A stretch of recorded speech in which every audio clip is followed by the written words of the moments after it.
but in a positive way. We think we ask the questions that people want to ask, and often we ask the questions that we wanted to ask in Parliament but never got the chance to ask. So join us every Saturday, 10 a.m. till noon on GB News, Britain's news channel. Nightmare commute. Kick it up a gear with me, Patrick Christys, at drive time, 3 till 6 p.m, Monday to Friday on GB News Radio. You can listen online and on DAB+, on the smart speaker app and on the GB News app. And if you've got an Alexa, all you have to say is, Alexa, play GB News. We're also on TuneIn and the Radio Player apps. From the school run to rush hour, get revved up with me, Patrick Christys, on GB News and GB News Radio. Westminster is going around in ever-decreasing circles, followed by the media. Britain is broken. How on earth did we get into this mess? But more importantly, how do we get out of it? Join me at 7 p.m, Mondays to Thursdays on Farage, here on GB News. We will have open, rational debate. We've got to work out how Britain moves forward from this. Join us here on GB News, the People's Channel. Britain is watching. Join me, Andrew Pearce and Bev Turner, Monday to Thursday, 9:30 a.m. Who benefits from that? Not the British public. And on Fridays, join us, Tom Harwood and Ellie Costello from Britain's Newsroom. That's what you get with this show. That's fantastic. If it's happening, we're talking about it on Britain's Newsroom. GB News, Britain's news channel. GB News, unlike other broadcasters, isn't obsessed with the London-Westminster bubble. We think there's a nation beyond the M25, and that's why we talk about the issues that matter across the land. Join me on State of the Nation, 8 to 9 o'clock, Monday to Thursday, on GB News. Daisy's listening, and you should too. Now then, Lee Anderson here. Join me on GB News on my show, The Real World, every Friday at 7 p.m. I'm not eating bloody cat. Are you delicious? mental? Open your mouth. OK, here comes a train. Reminds me of the scene in Singing in the Rain. Adam, is that a good one? Whoa! Join me at 7 on GB News, Britain's news channel.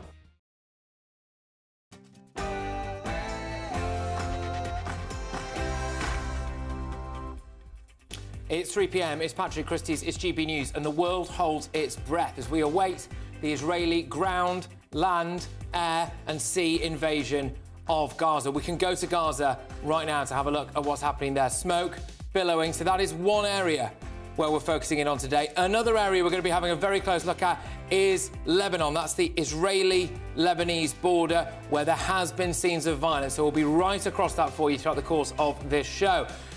But yes, we are also going to be looking at this and taking this live in about 20 minutes' time. Rishi Sunak is going to make a statement. He's expected to say that Israel must fight evil. So keep your eyes and ears peeled because we'll be going to the House of Commons live for a vitally important Rishi Sunak statement coming your way very shortly. In other news, though, we're going to be talking about this as well. What about the hostages? It appears to have gone very quiet, I think, about a lot of the hostages. 199 of them are believed to have been taken by Hamas. What is the negotiating strategy that's being used there? How are they getting on as well? What is the news and what would an Israeli invasion mean for the future of those hostages? Lots to talk about there. One final one for you. I don't know about how you felt as well about the scenes in London over the weekend. I'm sure that you all saw the protests, the demonstrations that took place.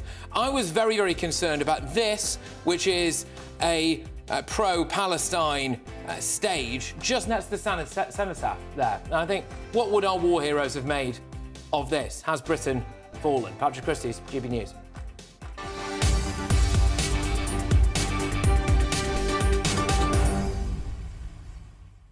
We're going to be live in Gaza, live in Israel, live in Lebanon, and of course live here in London as well, as we build up to a seismic day, possibly in global history. gbviews@gbnews.com is that email address. I want to hear from you, but right now it's your headlines.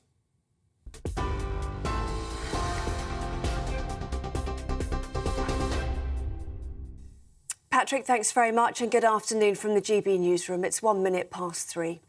The Prime Minister is due to address the escalating crisis in the Middle East, updating the Commons on the UK's response to the violence. Earlier, MPs and peers observed a minute's silence with the Speaker, Sir Lindsay Hoyle, saying the whole House is shocked by the recent terrorist attack on Israel by Hamas. Members of Parliament paused to remember the innocent lives lost on both sides of the conflict. Downing Street says Rishi Sunak will also give an update about British nationals in Gaza. Well, earlier the Prime Minister visited a Jewish secondary school in North London to reassure students the government is doing everything in its power to support the community in Britain and abroad. He also said he's working with Israel to minimise the war's impact on civilians. Israel does have every right to defend itself and its people, to ensure that nothing like this ever happens again. I think that's what the Israeli people would expect from their government, is that if something like this happened here, it's what people would expect from this government, to make sure that they take the proportionate and necessary steps to keep everybody safe. Now, I've raised with the Israeli Prime Minister the need to minimise the impact on civilians best we can. I've raised the humanitarian situation. We will continue to do that with other allies around the region. Well, Egypt is under pressure to reopen the Rafah crossing of its border with Gaza. Calls are being made for the safe passage of humanitarian aid, along with the evacuation of foreign nationals from the area. The United Nations is warning the humanitarian situation on the Gaza Strip is deteriorating quickly. Well, these are live pictures from Gaza, where plumes of smoke have been seen and continue to be seen there. Israel has ordered civilians to evacuate the area ahead of a major offensive targeting Hamas in response to an attack which claimed 1,300 lives. Israel says nearly 200 hostages are being held by the terrorist group, a larger number than previously thought. Gaza's health ministry says 2,750 Palestinians have been killed since the 7th of October, and 9,700 wounded by Israeli airstrikes. Israeli military forces outside Gaza continue to prepare for a ground offensive. The country's Prime Minister, Benjamin Netanyahu, has vowed to demolish Hamas. The US President Joe Biden says he's confident Israel will act under the rules of war, but also added there must be a path to a Palestinian state. And the US Secretary of State has been holding talks over the last few days with Arab nations. Antony Blinken is back in Israel after meeting the Prime Minister 5 days ago. He's working to prevent the Israel-Hamas war from igniting a broader regional conflict. Israel Defense Forces says it plans to evacuate residents from an area near the border with Lebanon. It comes after exchanges of fire between Hezbollah and the Israeli military after the terror group launched attacks on Sunday. Plans include the evacuation of 28 settlements which lie within 2 kilometres of the Israeli-Lebanese border. To other news now. A man once suspected of being part of an Islamic State death squad known as the Beatles has pleaded guilty to terrorism charges. Ain Leslie Davis appeared via video link from Belmarsh Prison and admitted possessing a firearm for terrorism purposes and 2 counts of funding terrorism. He'll be sentenced next month. A parliamentary panel has recommended Conservative MP Peter Bone be suspended for 6 weeks for bullying and sexual misconduct. It found the member for Wellingborough committed varied acts of bullying and 1 act of sexual misconduct against a member of his staff in 2012 and 2013. He denies the allegations, describing them as factually false. The Foreign Secretary is in Albania to help tackle illegal migration. James Cleverly is attending the annual Berlin Process Summit in Tirana, along with Western Balkan and European leaders. He's expected to look for cooperation on the movement of migrants, as the government wants to stop Channel small boat crossings. He also plans to launch a British Chamber of Commerce to boost trade between the 2 countries. Experts believe net migration to the UK is unlikely to drop below 250,000 a year by the end of the decade. Net migration stood at 606,000 last year, with the war in Ukraine and arrivals from Hong Kong contributing to the numbers. The Migration Observatory at the University of Oxford and the London School of Economics say going forward the figure will largely be driven by international students. Executive Director of Migration Watch, Dr. Mike Jones, says the projections are overly optimistic. I'd be surprised if the net migration figures came below 300,000, simply because they assume that student emigration will remain at around 80%. But Robert Jenrick has said that the number of people staying here long term is around 40%, and he gets that data from the ISA database. There are also assumptions about asylum levels remaining the same as they are now, but I would question that. Those are the top stories. This is GB News across the UK on TV, in your car, on digital radio and on your smart speaker by saying play GB News. Now it's over to Patrick.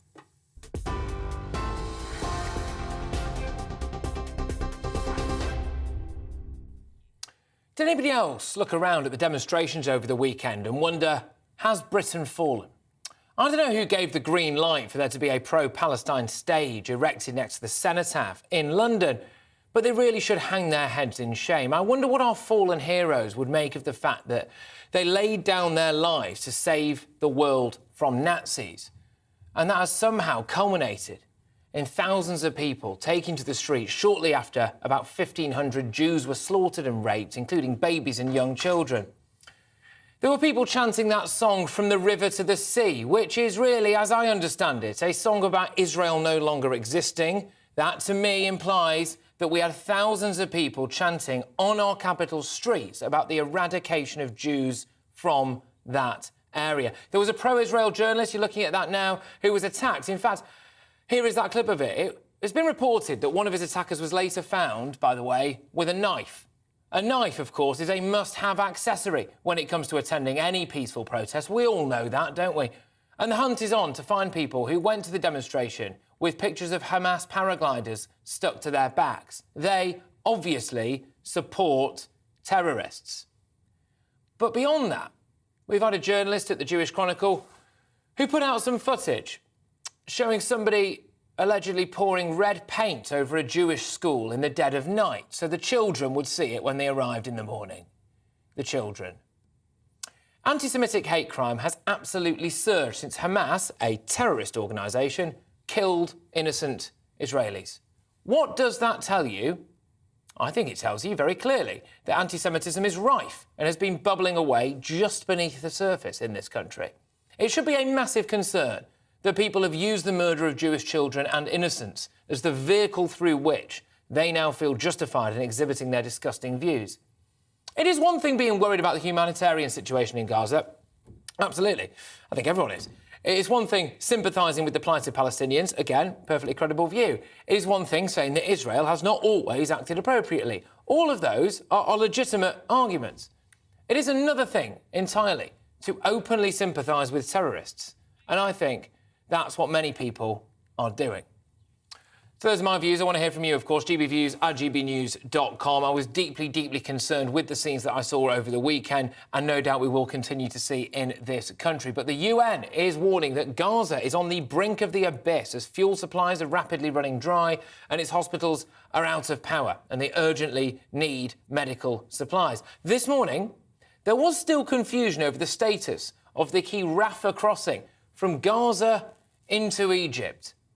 Despite Mr Blinken saying an accord had been reached with Israel to allow Palestinians to flee, the UK Prime Minister Rishi Sunak has designated opening the crossing a priority. And I want to emphasise to you again, we are going to take Rishi Sunak live on this show in about 20 minutes' time as he stands before the Commons. Keir Starmer will respond to it. It's a massive speech that, ahead of the longer-awaited invasion of Gaza by the Israelis through air, land and sea, it will be fascinating to see where he stands, where Rishi Sunak stands on all of this. I'm going to go now to Tel Aviv and speak with GB News reporter Charlie Peters. Charlie, thank you very, very much.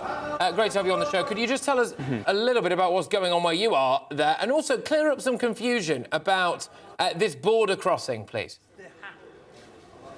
Yeah, sure. It's been a very kinetic 30 minutes here in Tel Aviv as rocket attacks in central Israel came above us about 30 minutes ago. I'm at the medical centre here in the east of the city, and we all were evacuated about half an hour ago. But also rockets targeted Jerusalem for the first time since this war started. Some moderate shrapnel was seen in the southwest of this location, about 4 miles away from where we are. The situation in the south, in the Gaza Strip, we know that the Rafah border crossing between Egypt and Gaza has remained closed. However, the US are hopeful that it will reopen, and they said so 2 hours ago. A spokesperson in Cairo reaffirming that they are hoping that it will open at some point this afternoon. But so far, no good news has come from the south. At the same time, in Gaza City, the UN said that some of its fuel trucks had been taken from its facility in the north. We don't know who did that, but that report's just come in the last hour. There's a realistic possibility that that was taken by Hamas in the north as they seek to use those fuel supplies for their own ends. But there's also been further extremely troubling developments in the north where more artillery fire has gone from northern Israel into southern Lebanon as the Israeli War Cabinet says, do not test us to Iran. Iran, of course, has been saber-rattling extensively over the last 3 days, in particular with its foreign minister meeting with the leader of Lebanese Hezbollah, that terrorist organization, that more volatile and violent terrorist organization in Lebanon with greater capabilities than Hamas, really reaffirming the support of the Tehran regime towards its proxies in the region, and in particular to Lebanese Hezbollah fighters who are engaging with the IDF in southern Lebanon and northern Israel. So this is a situation that's very tense on a humanitarian basis and escalating in terms of the military situation in the north. Yeah, absolutely. And we're going to go to a defence analyst shortly, just to try to build that picture as to whether or not this is going to escalate. What is the potential for escalation? Again, I want to emphasise, we're going to be hearing from our Prime Minister, Rishi Sunak, in about 15 minutes' time, live in the House of Commons. So that really should set Britain's stall out, I think, when it comes to that. But Charlie, it does look as though Israel might end up fighting a war on 2, possibly 3 fronts, depending on how other nations decide to react to this potentially quite imminent land, sea and air invasion of Gaza. That's right, and the escalation in the north has been extensive. We saw last night fighter jets heading north and helicopter gunships, Apaches, the same ones that the British Army use, buzzing up the coastline on Tel Aviv as they likely headed to engage targets of Hezbollah in the south of Lebanon. And that front in this war is definitely becoming more kinetic, more engaged, and casualties are being endured on both sides. Military outposts are being hit by rockets from Hezbollah, and Lebanese Hezbollah outposts are also being struck by artillery and gunships from the IDF side. There is also growing concern about the situation in the West Bank, where hundreds of alleged Hamas terrorists have been arrested by the Israeli authorities in the last 24 hours. The IDF released some footage this morning of weapons that they'd captured from those alleged Hamas terrorists this morning, and it's quite an impressive collection of ammunition and bombs, and potentially also some rifles. So a very, very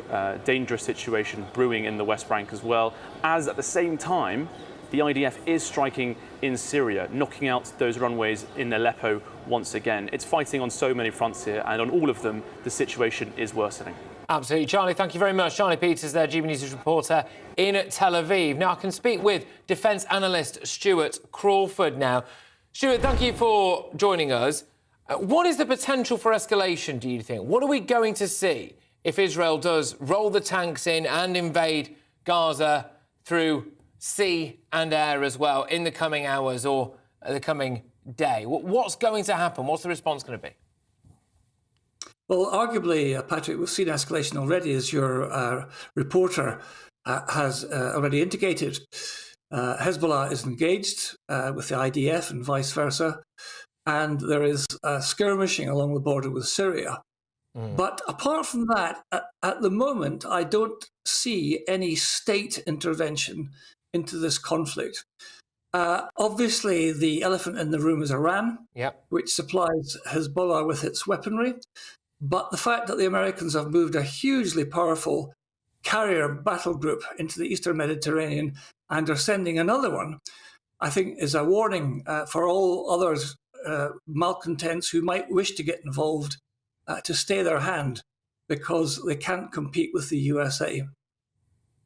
OK, and what do you think all of this means for the hostages that are there, especially, I mean, the British hostages, supposedly at least 10 of them that are in there at the moment? It all appears to have gone quite quiet about all of that. Not a lot of demands being made out from Hamas. Do you think that the hostages are unfortunately going to be written off in all of this conflict? Well, it's very difficult to talk about hostages because I'm very conscious that many people who are directly affected by it, friends and family, find this a most difficult time. However, my personal view is that the rescue of the hostages is not the primary aim of the Israeli soon-to-be-happening invasion. The primary aim is to eradicate Hamas. The problem with the hostage rescue is, first of all, you have to know where they are, and then you have to work out how you're going to get to them. Now, I have absolutely no doubt that all sorts of special forces organisations from all sorts of different countries are either in theatre or working to be in theatre to sort this problem out. It wouldn't surprise me if the SES were somewhere, together with the American Special Forces and others. But the big problem is, where are these people and can they be extracted safely? And that is an answer that I cannot give at the moment. OK. You mentioned there that you think that the SAS might be involved in some way. Can you elaborate on that?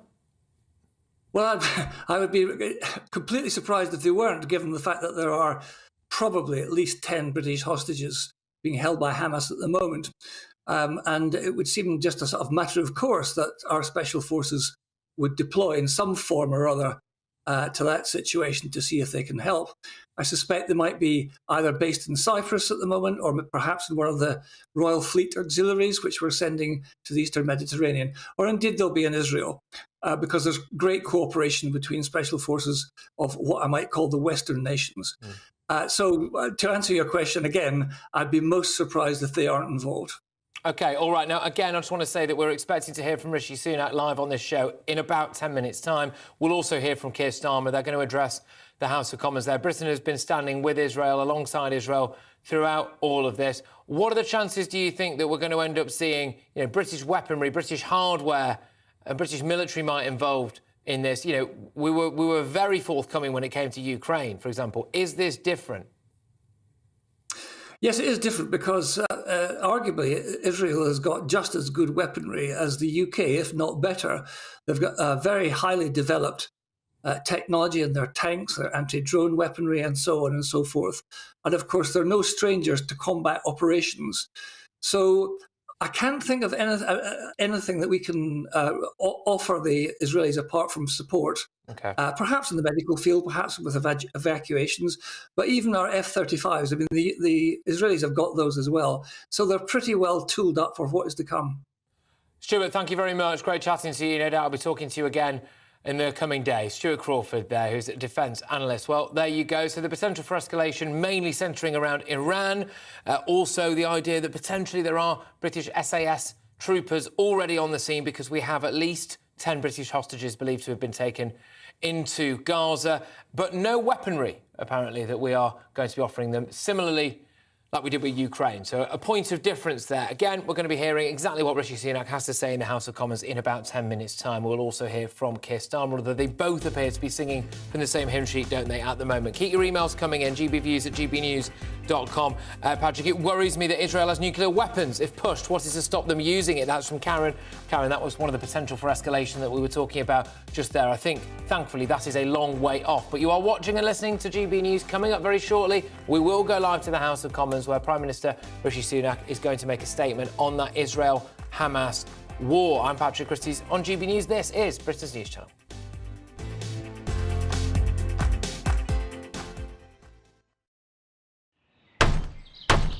Who is it? We're here for the show.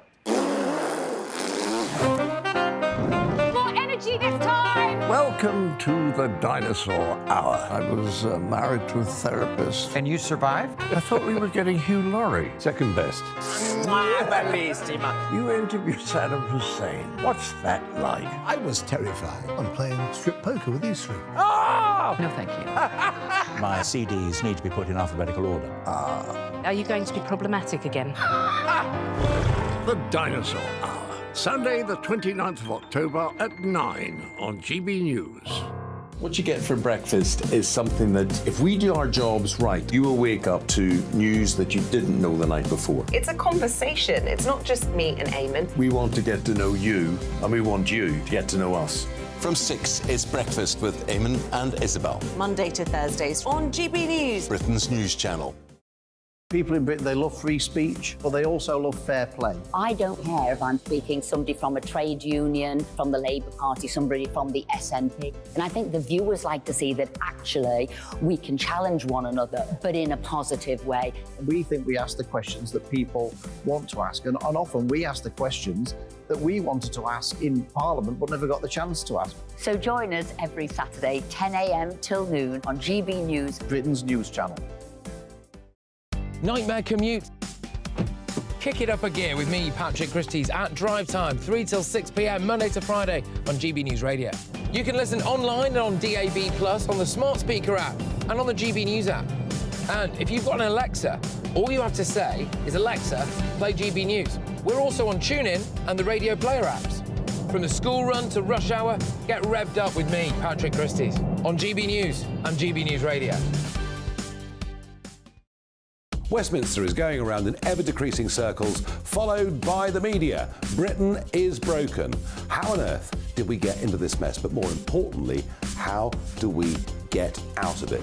Join me at 7 p.m, Mondays to Thursdays on Farage, here on GB News. We will have open, rational debate. We've got to work out how Britain moves forward from this. Join us here on GB News, the People's Channel. Britain is watching. Join me, Andrew Pearce and Bev Turner, Monday to Thursday, 9:30 a.m. Who benefits from that? Not the British public. And on Fridays, join us, Tom Harwood and Ellie Costello from Britain's Newsroom. That's what you get with this show. That's fantastic. If it's happening, we're talking about it on Britain's Newsroom. GB News, Britain's news channel.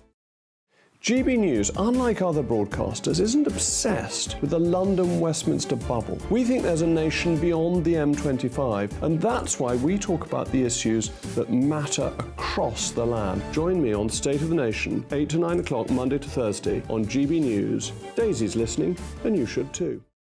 Now then, Lee Anderson here. Join me on GB News on my show, The Real World, every Friday at 7 p.m. I'm not eating bloody cat. Are you Delicious. mental? Open your mouth. OK, here comes a train. Reminds me of the scene in Singing in the Rain. Adam, is that a good one? Whoa! Join me at 7 on GB News, Britain's news channel. Good morning.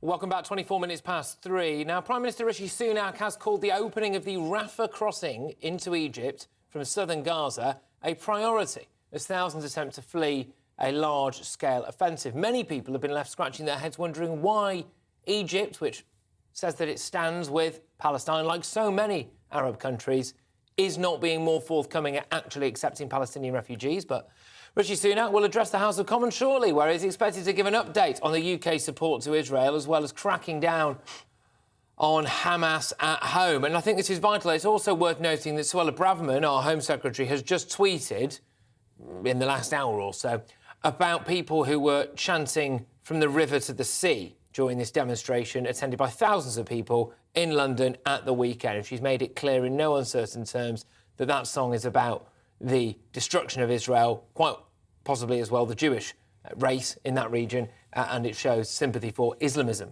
So she's been very strong about all of that. I'm joined now in the studio by GB News' Home and Security Editor, Mark White. Mark, so Rishi Sunak is going to make this big speech in about 5 or 10 minutes' time, and really it's going to be all about, I imagine, pledging as much support as possible to Israel ahead of a potential ground invasion. Yeah, very publicly, the British government, of course, the Americans and all of Israel's friends are saying that they stand full square behind Israel in what it needs to do to eradicate Hamas. But quietly behind the scenes, they are trying to ensure that Israel does everything possible to give the people of Gaza as much time to be able to get out of harm's way as possible. And we've seen hundreds of thousands who have paid heed to what Israel has asked them to do. Can I just ask about that? Because it's now a week or so on from that initial terrorist attack that took place. And then Israel said very clearly there will be consequences to this. Benjamin Netanyahu has said there will be an invasion by land, sea and air. They've then delayed the evacuation date twice now. Why are there still people in Gaza unless they want to fight, or certainly in that particular bit of Gaza? Well, that is, a very pertinent question, and there is no doubt there are people in Gaza that don't want to leave, that for their own ideological reasons, they don't want to cede ground to Israel. They don't want to leave that city. There's those that want to stand and fight alongside these Hamas terrorists. There are others who simply are unable to leave because elderly, infirm, in hospital with serious ailments. And there are others, let's be honest, who are being prevented from leaving by Hamas. Now, there has been, according to the IDF, multiple incidents that they have recorded from their drone footage that shows vehicles across the road south from Gaza City trying to block people from going. Now, clearly, when you're talking about hundreds of thousands of people, it's difficult for Hamas, a terrorist militia, effectively, to try to stop all of these people leaving. But there are efforts to do that, some staying willingly, others being forced to stay. I find it absolutely bizarre that Egypt is not being more forthcoming. Supposedly, we look, by the way, on our television screens, if you're watching us on TV or online, we are now taking live images of Gaza, where there's the occasional plume of smoke that comes up from there. We also have a couple of other live shots, one from the Lebanon border as well, where there could potentially be more action, almost definitely will be more action. So Israel will face a fight on at least two fronts there.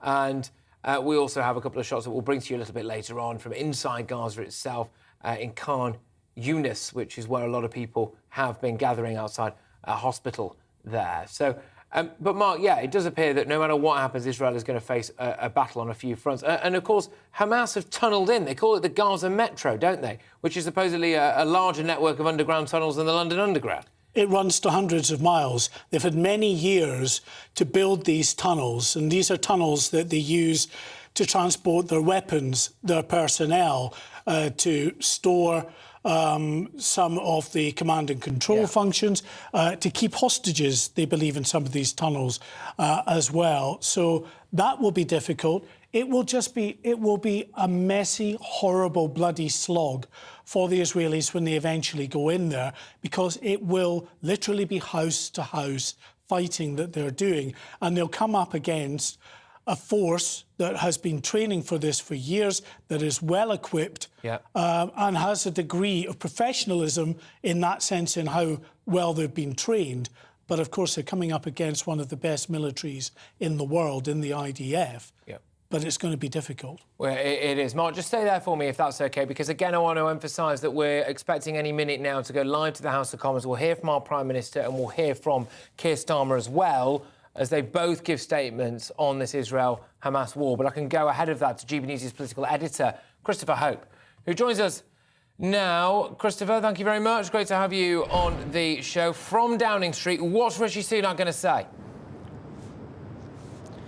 Well, we're going to hear more from the Sunak, I think, today imminently about plans to help people in Gaza. So far, £27 million went in the last year through NGOs, that's non-governmental organisations, to help people in Gaza. That number, that amount of money will have to go up. We've got the Royal Navy sending forces to the Eastern Mediterranean in a humanitarian capacity. They're due there next week.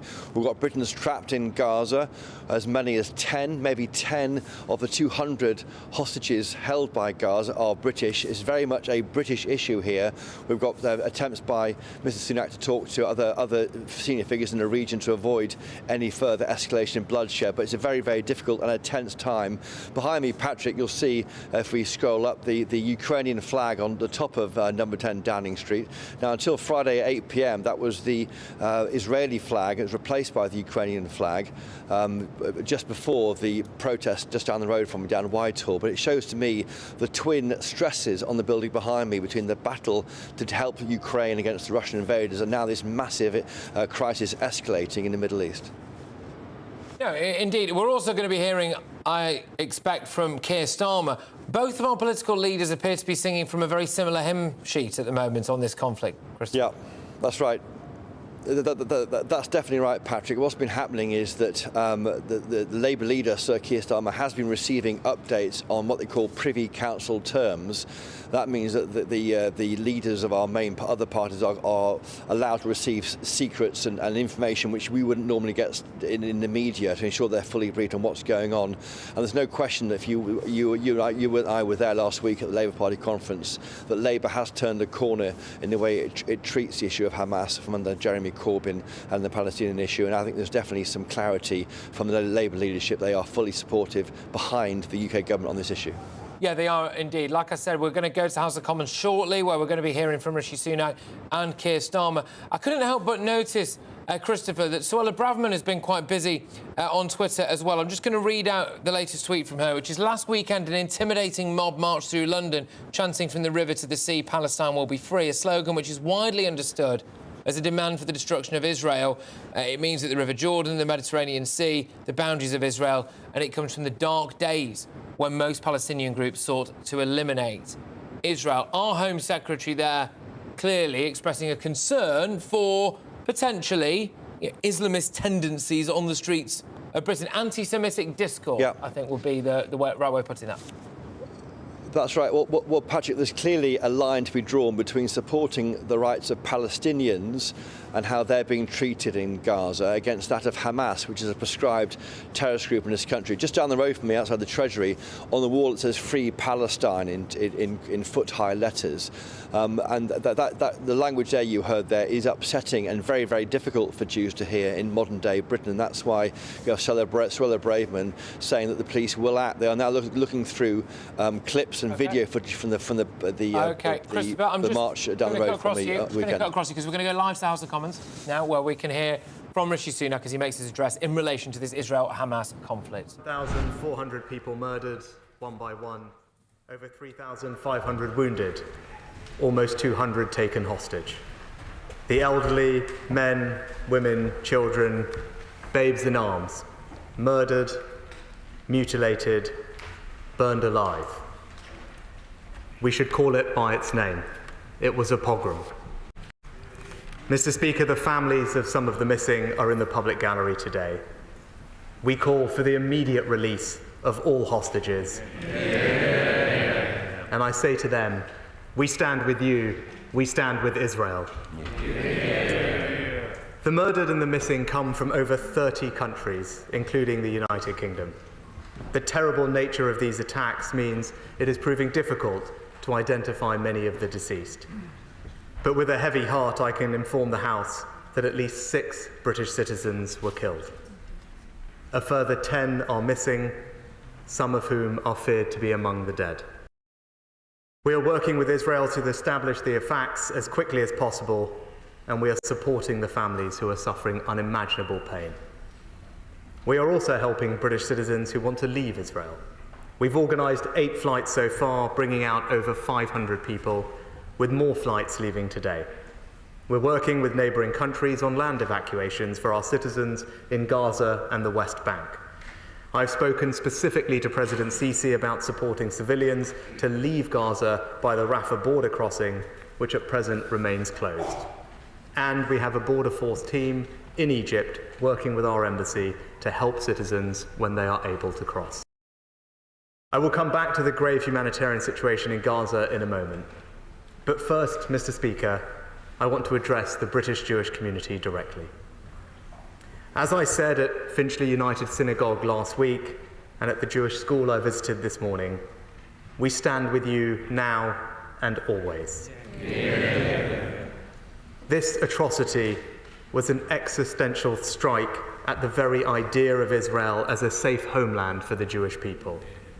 I understand why it has shaken you to your core, and I am sickened that anti-Semitic incidents have increased since the attack.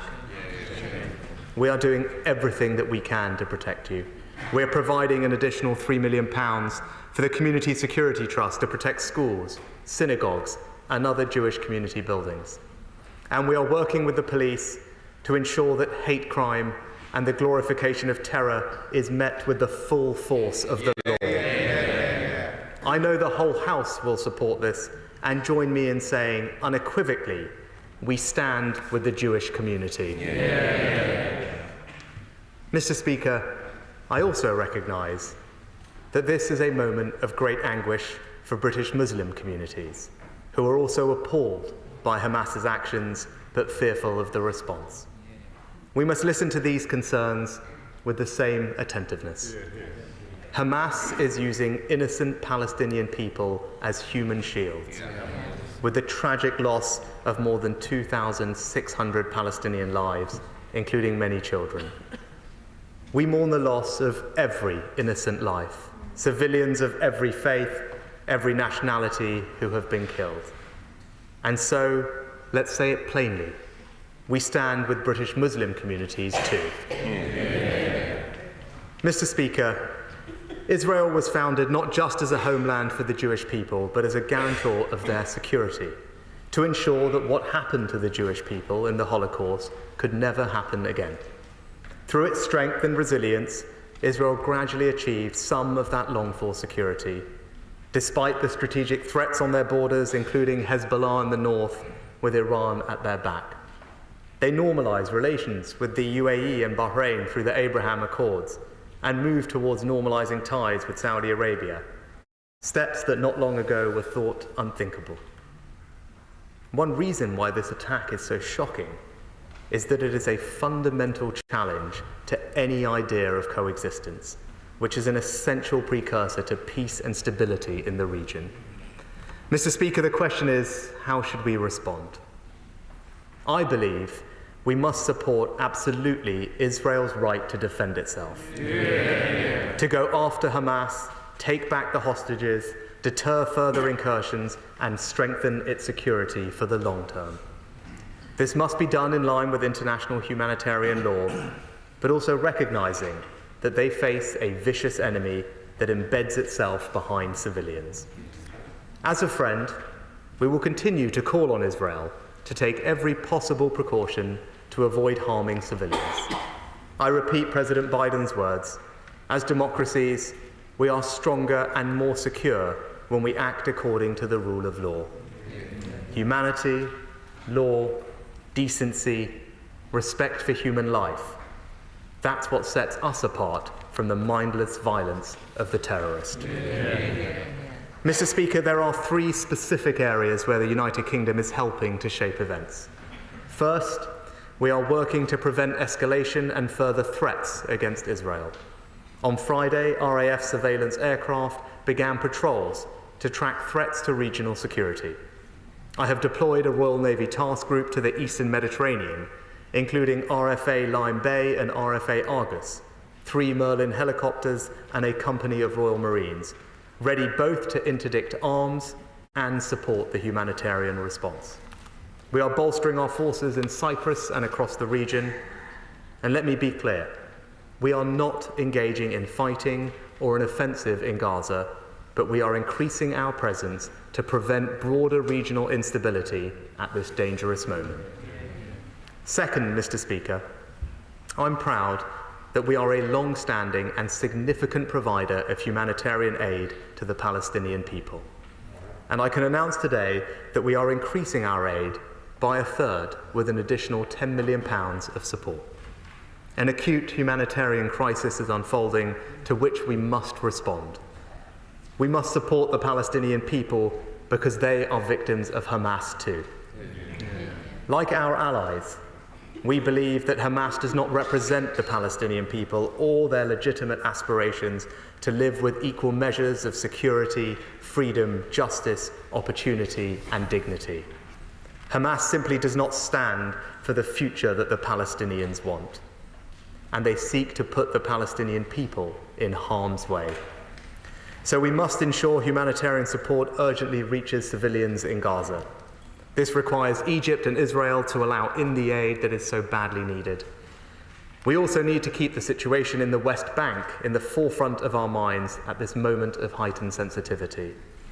Earlier today, I spoke to Mahmoud Abbas, the leader of the Palestinian Authority, to express our support for his efforts to provide stability. And third, we will use all the tools of British diplomacy to sustain the prospects of peace and stability in the region. Ultimately, that requires security for Israelis and Palestinians and a two-state solution. So we are increasing our regional engagement. I have spoken with Prime Minister Netanyahu twice in the last week, along with the United States, France, Germany, Italy, and others.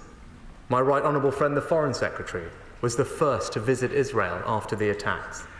I met with His Majesty, the King of Jordan, yesterday, a long-time voice of reason and moderation. And I have spoken today with the leaders of Turkey and previously Egypt, and will speak to others in the coming days.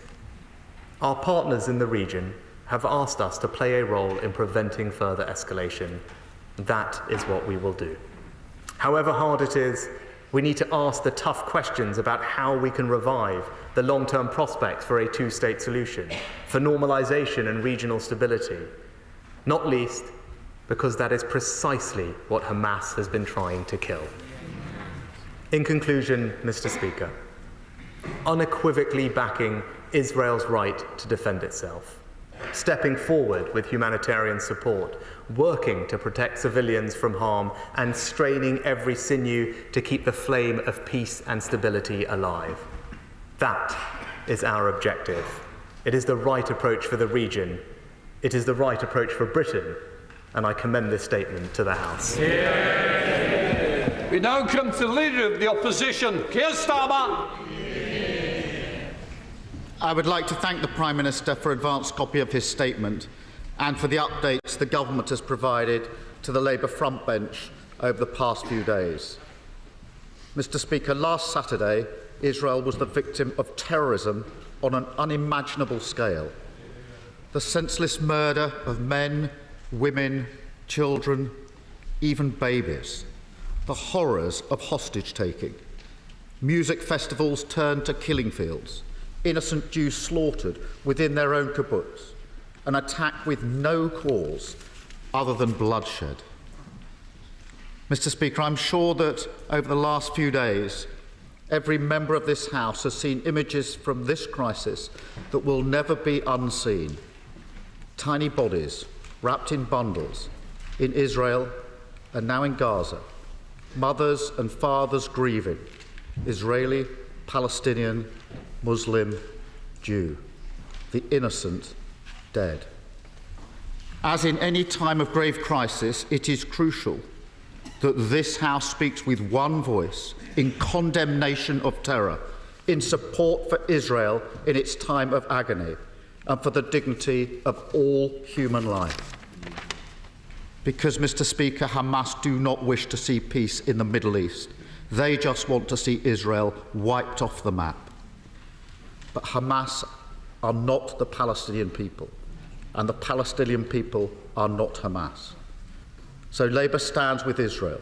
Britain stands with Israel. The attack is ongoing. Terrorists are at large. Hostages are still being held, some of them British citizens. Israel has the right to bring her people home, to defend herself, to keep its people safe. And whilst Hamas has the capability to carry out attacks on Israeli territory, there can be no safety. As Secretary of State Blinken said last week, we democracies distinguish ourselves from terrorists by striving for a different standard, even when it is difficult. He is right. And as the Prime Minister has said, there is an acute humanitarian crisis unfolding. Israel's defence must be conducted in accordance with international law. Civilians must not be targeted. Innocent lives must be protected. There must be humanitarian corridors. There must be humanitarian access, including food, water, electricity and medicines, so that hospitals can keep people alive and so that innocent people do not needlessly die. And there must be proper protection for all those who work selflessly, so aid can be delivered to victims. Mr. Speaker, there can be no doubt the responsibility for this crisis lies with Hamas. They have no interest in Palestinian rights, no interest in the security of the people of Gaza. They unleash terror, then hide among them women and children used as human shields, hostages held who should be released. They are destroyers of lives, of hope, of peace. And we cannot give them what they want. We must keep striving for a two-state solution, a Palestinian state alongside a safe and secure Israel. We cannot give up on that hope, cannot let Hamas brutality be a catalyst for conflict in the wider region. Engagement between Israel and Arab nations must be strengthened, not abandoned. International cooperation, the rule of law, a political road to peace. Hamas want us to abandon all three. And in defiance, we must be resolute on all of them. And, Mr. Speaker, these attacks are having a huge impact on communities across the United Kingdom. Many in this House will have heard devastating stories from people who have lost friends and family, people deeply worried about the future of those they know in Israel or Palestine, including the First Minister of Scotland, who I spoke to at the weekend. We stand with all of them, stand against the worrying rise in Islamophobia, stand against the anti-Semitic abuse, threats and assaults we've seen on British streets. Because, Mr. Speaker, we must never underestimate the burden of history the Jewish people carry with them. I do not want Britain to be a place where Jewish schools are closed, Jewish children stay at home out of fear, and Jewish families feel compelled to hide their identity. And I do not want Britain to be a place where British Muslims feel that they have to apologise for the actions of people who do not act in their name. We cannot allow community cohesion in our country to be destroyed. We all bear a responsibility to do all we can to stamp out hate, and we fully support police action to provide extra assistance for our communities.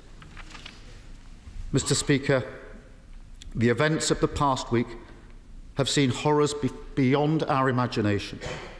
So let's send a strong message. Westminster is united.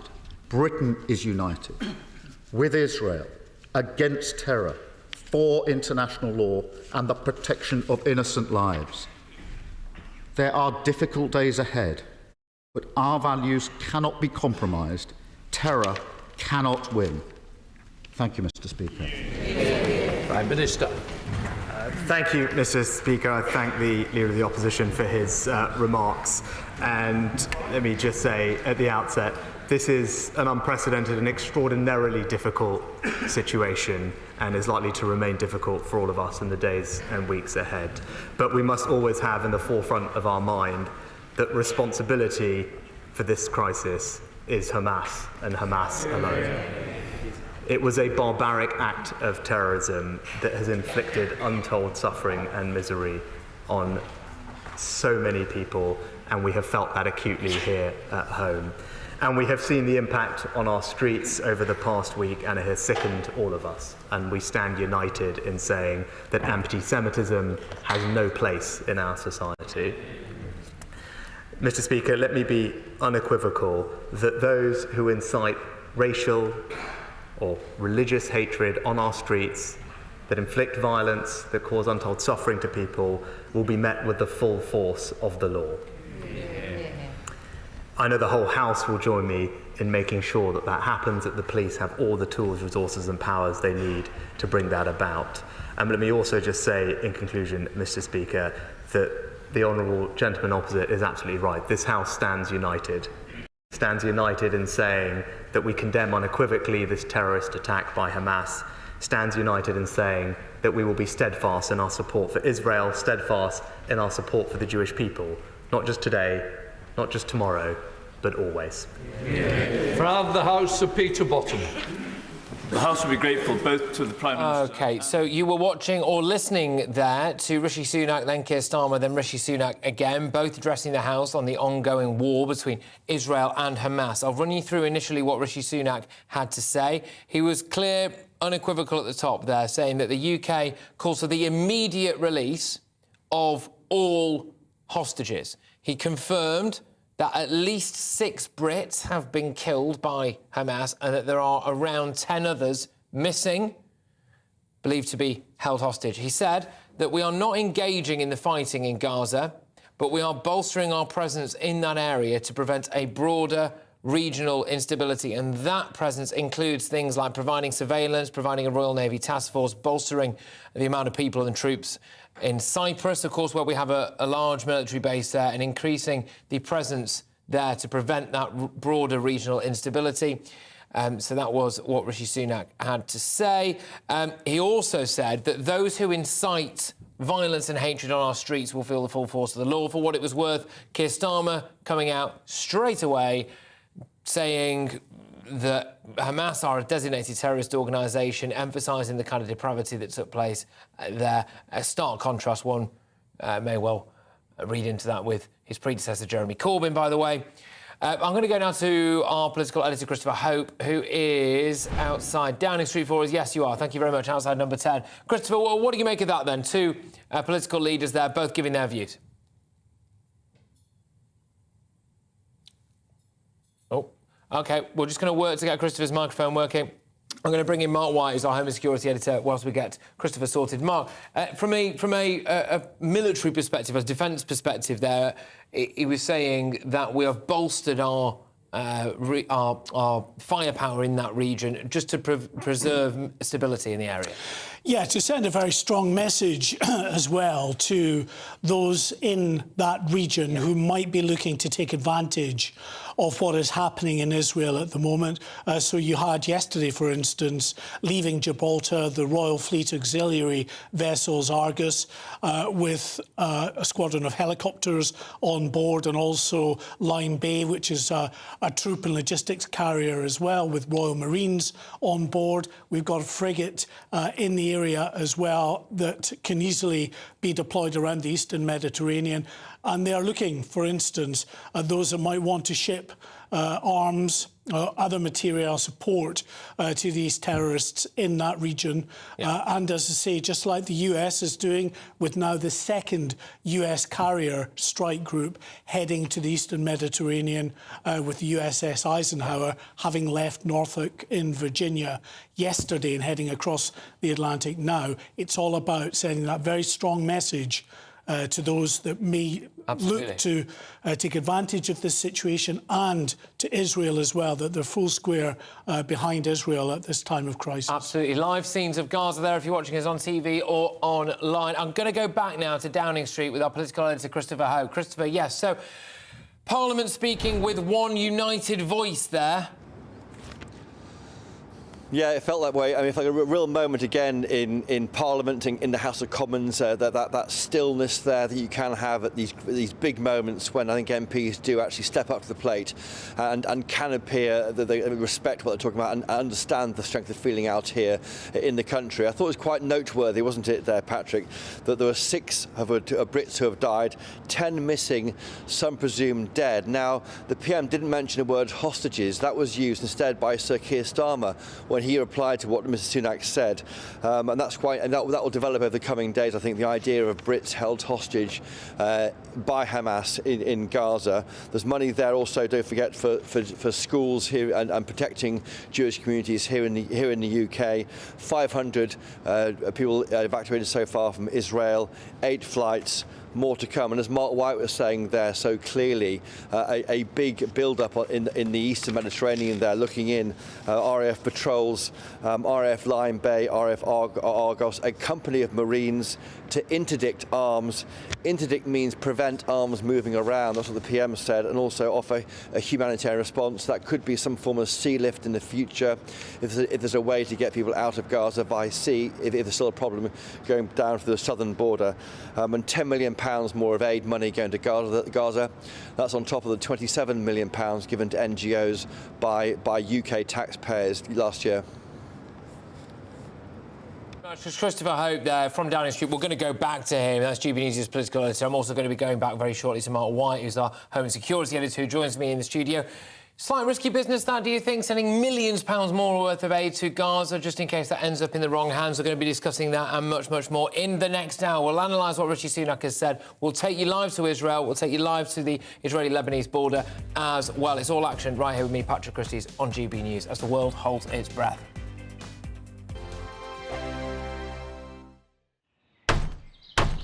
Who is it? We're here for the show. This time! Welcome to the Dinosaur Hour. I was married to a therapist. And you survived? I thought we were getting Hugh Laurie. Second best. You interviewed Saddam Hussein. What's that like? I was terrified. I'm playing strip poker with these 3. Oh! No, thank you.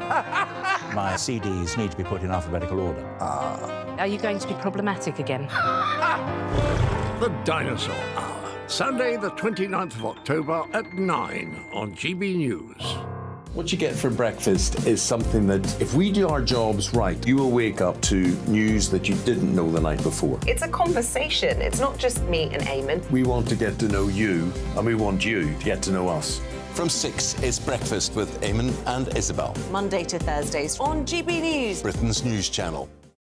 People in Britain, they love free speech, but they also love fair play. I don't care if I'm speaking somebody from a trade union, from the Labour Party, somebody from the SNP. And I think the viewers like to see that actually we can challenge one another, but in a positive way. We think we ask the questions that people want to ask, and often we ask the questions that we wanted to ask in Parliament but never got the chance to ask. So join us every Saturday, 10 a.m. till noon on GB News, Britain's news channel. Nightmare commute. Kick it up a gear with me, Patrick Christys, at drive time, 3 till 6 p.m, Monday to Friday on GB News Radio. You can listen online and on DAB+, on the smart speaker app and on the GB News app. And if you've got an Alexa, all you have to say is, Alexa, play GB News. We're also on TuneIn and the Radio Player apps. From the school run to rush hour, get revved up with me, Patrick Christys, on GB News and GB News Radio. Westminster is going around in ever-decreasing circles, followed by the media. Britain is broken. How on earth did we get into this mess? But more importantly, how do we get out of it? Join me at 7 p.m, Monday to Thursdays on Farage, here on GB News. We will have open, rational debate. We've got to work out how Britain moves forward from this. Join us here on GB News, the People's Channel. Britain is watching.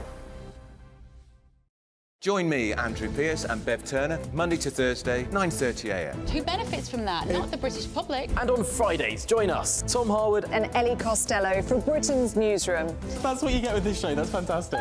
If it's happening, we're talking about it on Britain's Newsroom. GB News, Britain's news channel. GB News, unlike other broadcasters, isn't obsessed with the London-Westminster bubble. We think there's a nation beyond the M25, and that's why we talk about the issues that matter across the land. Join me on State of the Nation, 8 to 9 o'clock, Monday to Thursday, on GB News. Daisy's listening, and you should too. Now then, Lee Anderson here. Join me on GB News on my show, The Real World, every Friday at 7 p.m. I'm not eating bloody cat. Are you Delicious. mental? Open your mouth. OK, here comes a train. Reminds me of the scene in Singing in the Rain. Adam, is that a good one? Whoa! Join me at 7 on GB News, Britain's news channel.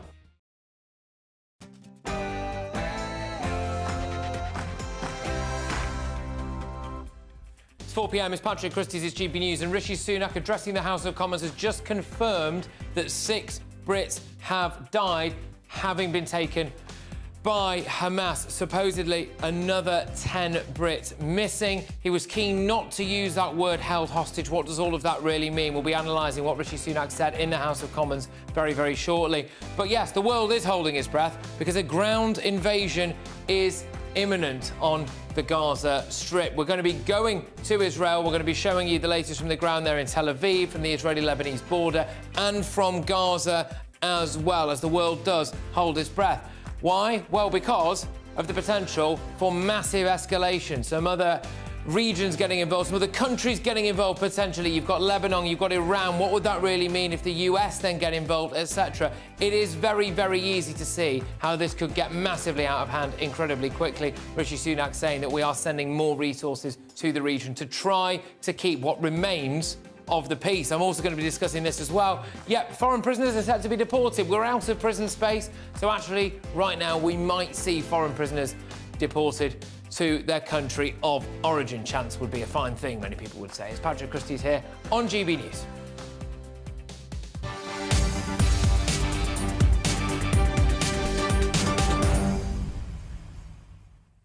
Yes, get those emails coming in, gbviews at gbnews.com. Like I said, we're going to be doing everything we can to analyse what Rishi Sunak has just said in the House of Commons. The latest line is that the confirmation now of 6 Brits killed in that Israel-Hamas conflict. But right now, it's your headlines with Polly.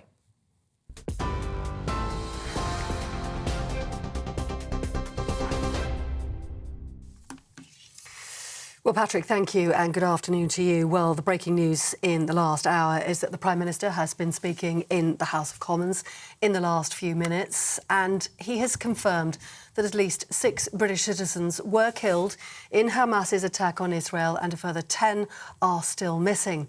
Earlier, MPs and peers observed a minute's silence with the Speaker, Sir Lindsay Hoyle, saying the whole House is shocked by the recent terrorist attack on Israel by Hamas. Rishi Sunak told the chamber he unequivocally supported both British Jews and Muslims. He also announced an extra £10 million in humanitarian aid for Gaza, saying the Palestinian people are victims of Hamas too. Addressing the British Jewish community directly, the Prime Minister said the government is doing everything it can to protect them. We stand with you now and always. This atrocity was an existential strike at the very idea of Israel as a safe homeland for the Jewish people. I understand why it has shaken you to your core, and I am sickened that anti-Semitic incidents have increased since the attack. We are doing everything that we can to protect you. Well, earlier the Prime Minister visited a Jewish secondary school in North London to reassure students the government is doing everything in its power to support the community in Britain and abroad. He's also said he's working with Israel to minimise the war's impact on civilians.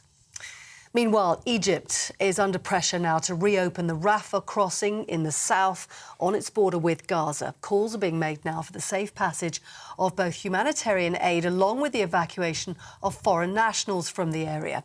The United Nations has warned the humanitarian situation inside the Gaza Strip is deteriorating quickly.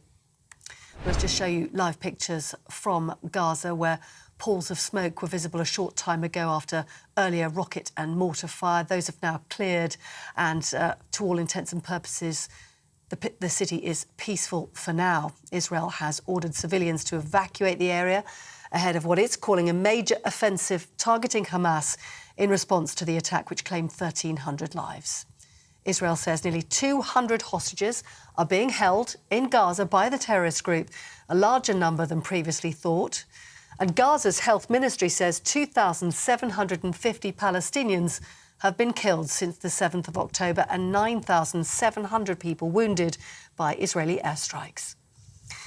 Well, Israeli military forces outside Gaza prepare for their ground offensive. These are live pictures coming to us from Ashkelon area in southern Israel. Actually, they're not live, I'm being told. They were recorded earlier, but you can see military encampments springing up, ammunitions and tanks in place for that ground offensive. The country's Prime Minister, Benjamin Netanyahu, vowing to demolish Hamas in the planned ground assault. The US President Joe Biden saying he's confident Israel will act under the rules of war, but also added there must be a path to a Palestinian state. And the US Secretary of State has been holding talks over the last few days with Arab nations. Antony Blinken back in Israel after meeting the Prime Minister there 5 days ago. He is working tirelessly, it must be said, to prevent the Israel-Hamas war from igniting into a broader regional conflict. Well, let's bring you some other news now. And a man once suspected of being part of an Islamic State death squad known as the Beatles has pleaded guilty to terrorism charges. Aina Leslie Davis appeared via video link from Belmarsh prison and admitted possessing a firearm for terrorism purposes and 2 counts of funding terrorism. He'll be sentenced next month. A Conservative MP accused of bullying and sexual misconduct is facing suspension. A parliamentary panel found that Peter Bone committed various acts of bullying and an act of sexual misconduct against a member of his staff in 2012 and 2013. The panel's recommending he'll be suspended for 6 weeks, a move that could trigger a recall petition and another possible by-election. The member for Wellingborough denies the allegations, describing them as factually false.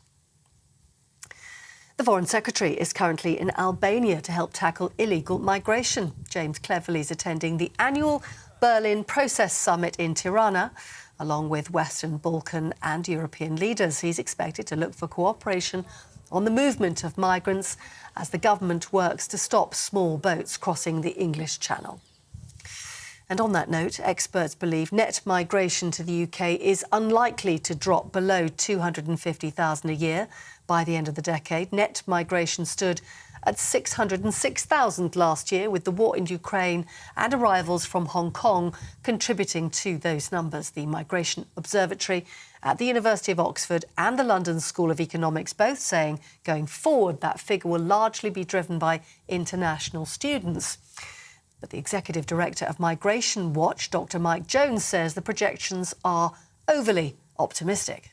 I'd be surprised if the net migration figures came below 300,000, simply because they assume that student emigration will remain at around 80%. But Robert Jenrick has said that the number of people staying here long term is around 40%, and he gets that data from the ISA database. There are also assumptions about asylum levels remaining the same as they are now, but I would question that.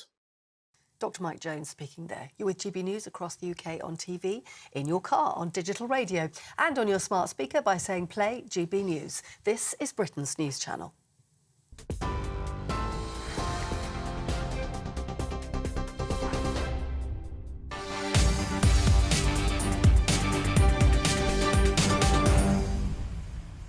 Welcome back. In the last half hour, Prime Minister Rishi Sunak has revealed that at least 6 Brits were killed by Hamas's attacks in Israel. He also confirmed that another 10 British nationals are missing. The Prime Minister said that the government is working tirelessly to evacuate British citizens in Israel. He went on as well to say that we are doing everything that we can in the region, i.e. bolstering military support, not to take part in any actual military action, but to try to provide stability in the region as much as we can. That includes providing surveillance aerially to the Israelis, a naval defence system to try to stop weapons getting in to Israel's enemies, but also as a deterrent for any other foreign actors. He didn't name them, but I imagine Iran getting involved. He's also said that we are bolstering our military presence in Cyprus. Keir Starmer came straight off the bat saying, look, we are calling Hamas terrorists. They both actually went very, very detailed on the atrocities that were committed, namely against Jewish civilians and babies as well. Both of them mentioned young infants in their speeches to the House of Commons. Commons speaking now with a united front, British politicians coming together and singing from the same hymn sheet over this. I'm going to go now to our Home and Security Editor, Mark White, who joins me in the studio to pick through the latest. Mark, how significant was that from Rishi Sunak, do you think, standing full square behind Israel? There is no doubt, yes, very publicly the British government and indeed all of the opposition parties are full square behind Israel and Israel's determination to go after Hamas. So it was significant and, of course, very sobering as well, as the Prime Minister confirmed that 6 British nationals or dual nationals had died in that attack on the 7th of October and 10 others missing, potentially dead or may have been taken hostage. And that's of great concern because, of course, Israel has said themselves that they now believe 199 people are being held hostage, not just people from Israel, people from the UK, the US, all around that region and many other countries who have citizens that have been caught up in these terrible events of October the 7th. OK, all right. Now, I know that we have a live feed that we can go to sometimes of Gaza, so I'm hoping that we might be able to bring that up shortly, because we've been having a little look at the Israeli forces massing around the Gaza border there. Of course, Palestinians living in Gaza have been told to get out, to evacuate. So that is the Gaza skyline as we see it right now. Occasionally there are plumes of smoke that billow out of there. I can't really tell whether or not there's one large one there or whether or not that is indeed just the clouds, but we occasionally see blasts going off from there. Mark, what would this ground, sea and air invasion look like? What will it result in? Because a lot of people are saying this is going to be door-to-door street fighting, a massive tunnel network. It's going to get messy. It's going to be absolutely horrific. There's no getting away from that. Israel knows that because the last time that they invaded Gaza in 2014, 166 Israeli members of the military were killed. And it could be much, much worse than that this time round, because Hamas has had years to prepare for this. It's had very significant funds and training coming from Iran to prepare for this. Hundreds of miles of tunnels underneath Gaza where they are storing these rockets and other weapons, their personnel, that they're moving these terrorist fighters from one position to another. They can quickly pop up in command and control centres, even hostages in some of the tunnels as well. It's going to be enormously difficult, and it will be brutal, house-to-house fighting without a doubt, booby traps and fighters waiting for the IDF around every corner. Yeah, absolutely. And Rishi Sunak mentioned there that at least 6 Brits are known to have died as a result of the Hamas actions. Another 10, well, currently being held. We obviously don't know the exact nature of their condition yet. But this really does involve us, not just from our ties with Israel, but it involves us because British citizens are there now. I had a military expert on earlier on, Stuart Crawford, who was saying that there is the potential for the SAS to be involved in this. This opens up another dimension to this conflict at the moment. There is direct British involvement. Yeah, I mean, even those who have not had people killed in this conflict, either on the Israeli side or indeed in Gaza, many people will have relations and friends who are in that region and caught up in the horrific events that have unfolded over the last 9 days. And yes, you're right, there is likely, I think, to probably be a further military build-up in that region as Britain wants to send a message to the wider region. Do not take advantage of this situation. Iran in particular, do not try to smuggle weapons and other material to those terrorists in Israel or in Gaza. And that's why we've got this Royal Navy task force that is in the Mediterranean, or at least heading to the Eastern Mediterranean as we speak. Absolutely. So that was Gaza. This is Gaza on your screens now if you're watching us online or on your television sets. But it's important to know that this is not the only source of conflict going on in Israel, because Hezbollah has said that it has now targeted 5 Israeli positions in northern Israel. Reuters is reporting that Lebanon's Hezbollah said it targeted those 5 Israeli positions. That has taken place in the last half an hour or so. And the Israel Defense Forces said that they were returning fire over the blue line that has marked the boundary between Israel and Lebanon since 2000. So I think this is going to almost definitely spill over into Lebanon. This, by the way, is Israeli troops you're watching at the moment at that Lebanon border, which is currently the scene of fighting. And Mark, that is at least now going to be a conflict on 2 fronts.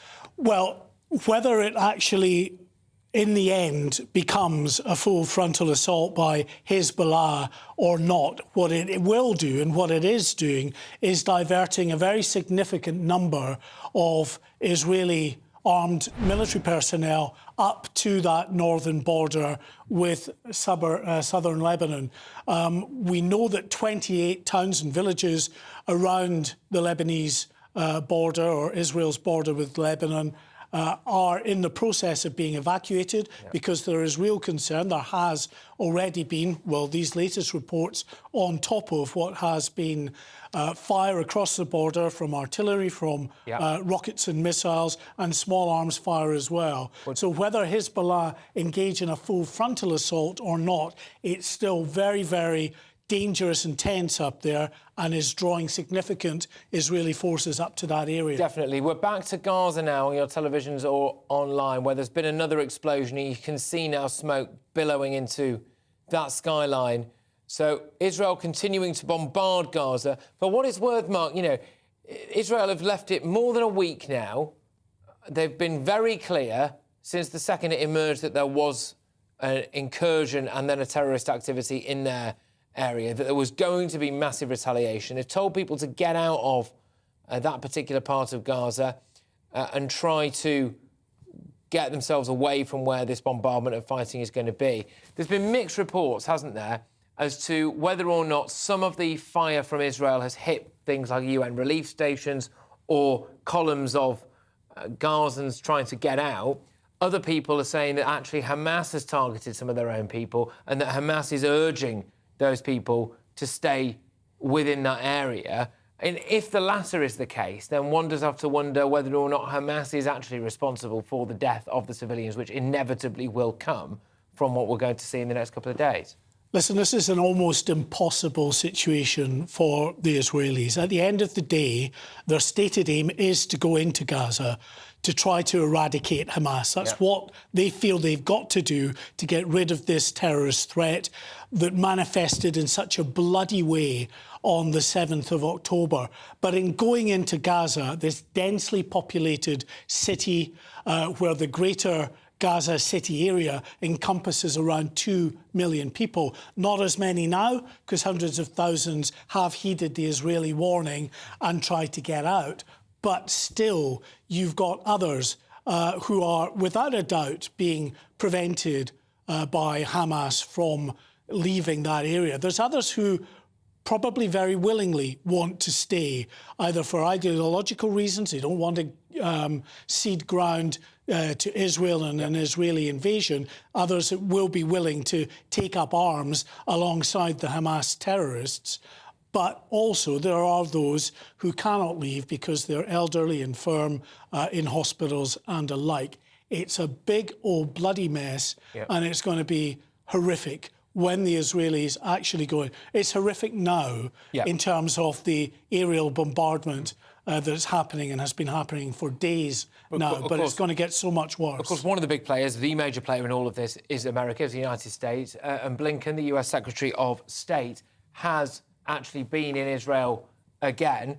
We're going to have footage of him there. We are getting off a plane as we speak there. He's been in Tel Aviv. He's been there for numerous talks, and many people think that that is actually what's delayed the incursion so far, because he's still trying to find a way that maybe limits the amount of destruction and the amount of escalation as well. Look, let's be honest, Iran are coming out and saying that they've got their finger on the trigger. That will be a huge escalation. That is what many people fear, that Iran then gets involved. We find ourselves in some kind of NATO conflict, and that starts to look a lot like World War III very quickly. Yeah, I mean, look, Iran is involved. It's Iran's sponsors, that they're proxies in Hamas, in Hezbollah and other associated groups that are involved in this conflict, in this fight, in this act of terrorism on the 7th of October. So, yes, Iran is involved. Whether they decide themselves militarily to get involved, it's different. I mean, I think that, their involvement would be seen as, a very significant, which would be the Hezbollah assault from the north, from southern Lebanon. And the resulting response from Israel, of course, as far as Lebanon is concerned, would be to really suffer a very significant bombardment and possibly a ground war from Israel as well. This is a country that economically is in very significant trouble at the moment. The last thing that the Lebanese government needs is for there to be a war against Israel at this time. But it's a very dangerous, very volatile situation. That's why you've got two US aircraft carrier strike groups, one already in the Eastern Mediterranean, the other that left Norfolk and Virginia yesterday to head across the Atlantic to the Eastern Mediterranean, the USS Eisenhower and her strike group. They'll be there in a week or so's time. And then the British there as well, not a carrier strike group, but certainly two naval vessels, a third destroyer, a Type 45 destroyer is in the Eastern Mediterranean at the moment that may help support these two other vessels, which contain helicopters, Royal Marines. They could assist with evacuations.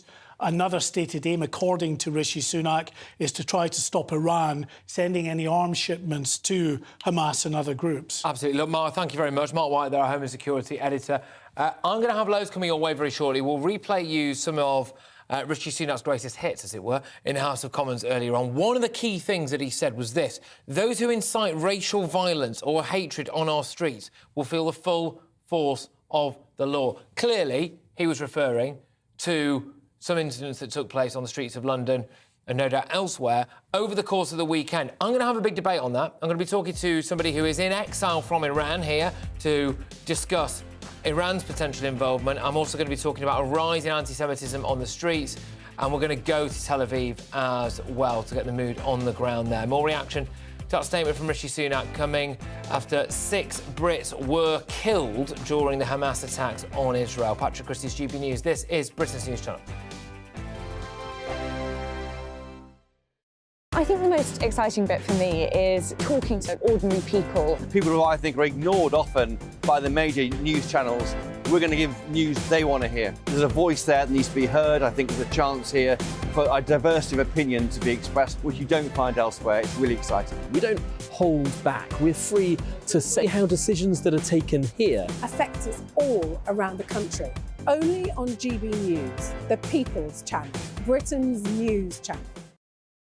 The Live Desk with me, Mark Longhurst. And me, Pip Thompson. It's here Monday to Friday on GB News. From midday, we'll bring you the news as it breaks, whenever it's happening and wherever it's happening, from across the UK and around the world. Refreshing, feisty, but with a bit of fun too. If it matters to you, we'll have it covered on TV, radio and online. Join the Live Desk on GB News, the People's Channel, Britain's news channel. So Jubes & Co, we tackle the issues of the day with real, robust debate, both sides of the fence, battling it out with me in the middle with my forthright opinions and views. And often really interesting things happen because you start with a position and then by the end of the debate you find actually, well, I might not have thought about that one. What we need in this country is 2 new political parties. You should maybe think about doing a 2024 calendar. I'm Michelle Dewberry and I'm keeping you company right through until 7 o'clock this evening. GB News, the People's Channel, Britain's watching. Join us every night on GB News at 11 p.m. for Headliners, which is 3 top comedians going through the next day's news stories, which is exactly what you need, because when the establishment has gone crazy, you need some craziness to make sense of it. Headliners. You don't have to bother reading the newspaper. We've got it covered for you. Every night at 11 p.m. and repeated every morning at 5 a.m. We won't send you to sleep like some of the other paper review shows out there. So join us 11 p.m. every night on GB News. The People's Channel, Britain's news channel. Join me, Camilla Tominey, on Sunday mornings from 9:30, taking the politicians to task and breaking out of SW1 to see how their decisions are affecting you across the UK. Bursting the Westminster bubble every Sunday morning, only on GB News, the People's Channel. Britain's watching. Every Sunday from 11, join Michael Portillo. There will be topical discussion, looking at the week before and the week to come. So kick back and relax at 11 a.m. on Sundays on GB News with me, Michael Portillo. GB News, the People's Channel, Britain's news channel. I'm Andrew Doyle. Join me at 7 o'clock every Sunday night for Free Speech Nation, the show where I tackle the week's biggest stories in politics and current affairs with the help of my 2 comedian panellists and a variety of special guests. Free Speech Nation, Sunday nights from 7 on GB News, the People's Channel, Britain's news channel. Nightmare commute. Kick it up a gear with me, Patrick Christys, at drive time, 3 till 6 p.m, Monday to Friday on GB News Radio. You can listen online and on DAB+, on the smart speaker app and on the GB News app. And if you've got an Alexa, all you have to say is, Alexa, play GB News. We're also on TuneIn and the Radio Player apps. From the school run to rush hour, get revved up with me, Patrick Christys, on GB News and GB News Radio.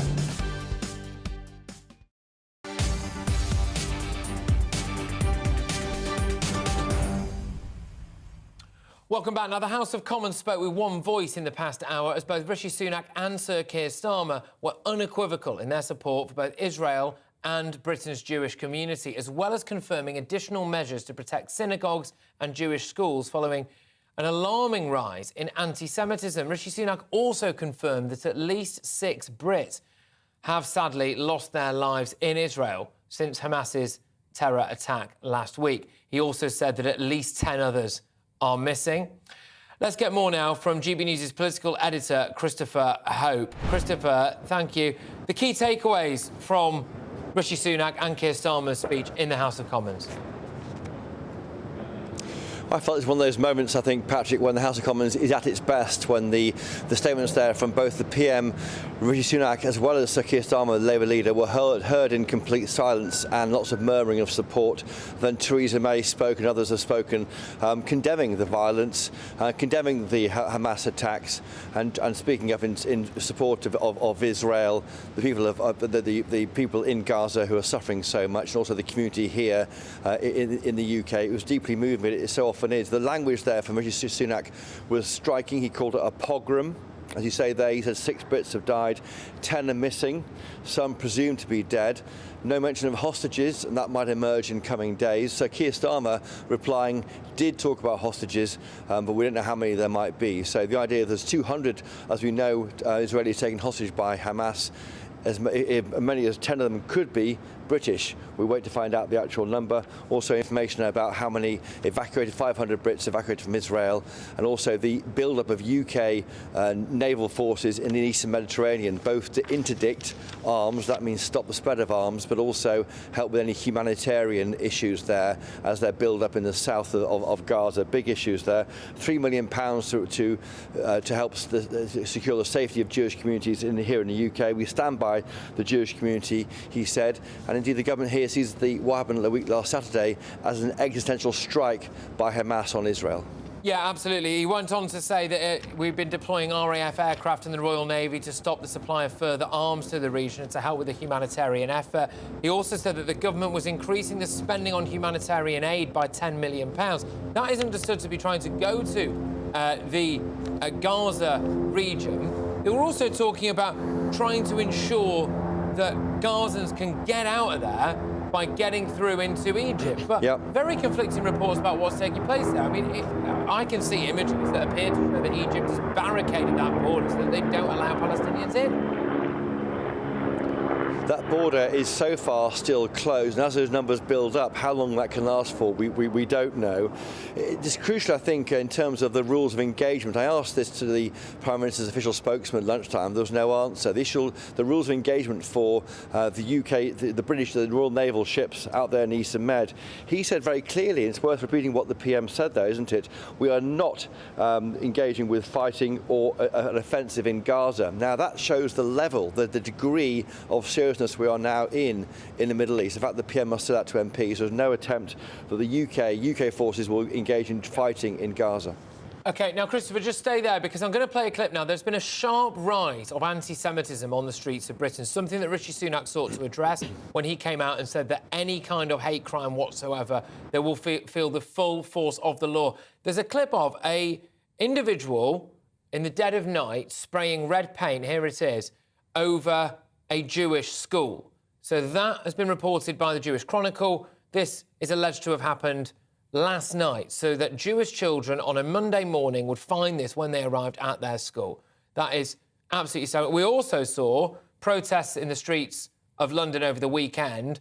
That, in some ways, so that is by the Cenotaph, which is a pro-Palestinian stage there. That has enraged a lot of people, given the optics of what those people who died in a variety of different wars commemorated at the Cenotaph fought and died for, and, of course, some of the political leanings of some of the individuals at a pro-Palestine rally, not to conflate, of course, being in favour of Palestine with also being in favour of Hamas. But there was also a journalist who was attacked during that protest or that demonstration as well, which we have footage of. This is an individual who is believed to be an Iranian national who is also pro-Israel, who appears to have been attacked. The police did get involved, and as we understand it, the police recovered a knife from one of the people that was doing the attacking as well. Of course, a knife, an essential item, I think we can all agree, to any kind of peaceful protest. Not. Christopher, I'll bring you back in. Rishi Sunak clearly trying to clamp down on any hate crimes that are taking place, but as yet, there are loads of them. He was asked, wasn't he, on a visit to a Jewish school in North London, where is the line crossed between supporting Palestinians and supporting Hamas? Now, outside, just down the road from me, where I'm at number 10 Downing Street, for you, Patrick, on the wall outside the Treasury, it says Free Palestine twice in foot-high letters. There's also attempts to draw what appears to be the Palestinian flag by people there in marker pen. So there's big concerns, I think, about where is that line to be drawn. And we have had from number 10 homeland today. They are looking through, the Met Police are looking through images, videos that you're showing there, maybe in other videos too, to see whether any crime has been committed. It's very hard, I think, for the police to police this properly and fairly. They're doing their best. They must do, I think, to retain the confidence of the Jewish community. OK, all right, Christopher, thank you very much. Christopher Hope, GB News' political editor from Downing Street, just reacting to what we heard in the House of Commons earlier on from both Rishi Sunak and Sir Keir Starmer. Now, coming up, several MPs have reacted with fury to a pro-Palestinian protest that was staged right next to the cenotaph, the UK's foremost war memorial. I'll be discussing that a little bit later on in the show. We're going to be taking you to a protest taking place outside the BBC, which is a pro-Israel protest there, so we'll be dipping into that. And, of course, again, I don't know if I can maybe just take you very quickly to the latest scenes of the Gaza skyline as well, which has been seeing some explosions. We'll take you there very, very shortly. But first, it's your latest news with Polly.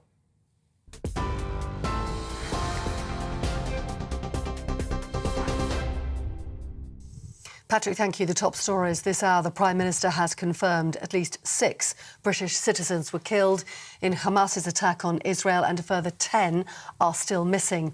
Rishi Sunak told the Chamber he unequivocally supports both British Jews and Muslims. He also announced an extra £10 million in humanitarian aid for Gaza, saying the Palestinian people are victims of Hamas too. The Prime Minister also visited a Jewish secondary school in North London today, reassuring students his government will always support them. He also said he's working with Israel to minimise the war's impact on civilians.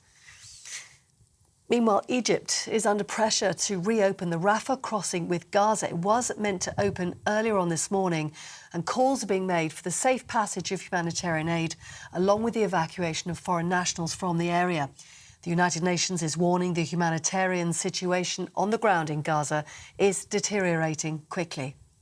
Those are the headlines. More on all those stories by heading to our website, gbnews.com.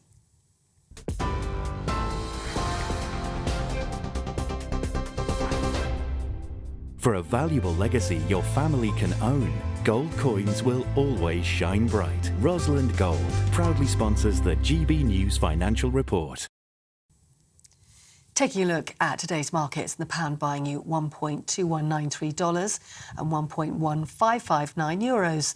The price of gold is £1,575.44 an ounce, and the FTSE 100 is currently at 7,649 points. Rosalind Gold proudly sponsors the GB News Financial Report.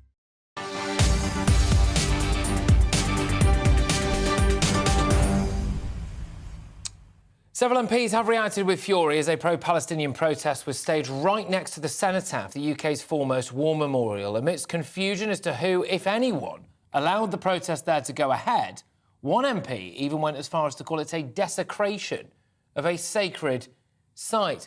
Joining me now is Mayor Toosier, a political commentator who, as you will come to see, has got a couple of points of interest when it comes to the protest that went on there. Mayor, first and foremost, what do you make of the fact that there were so many people there, pro-Palestine, debatably at times, well, not really debatably, definitely at times crossing that border between being pro-Hamas and certainly anti-Semitic, having a protest right next to the cenotaph, which is a memorial for our war dead?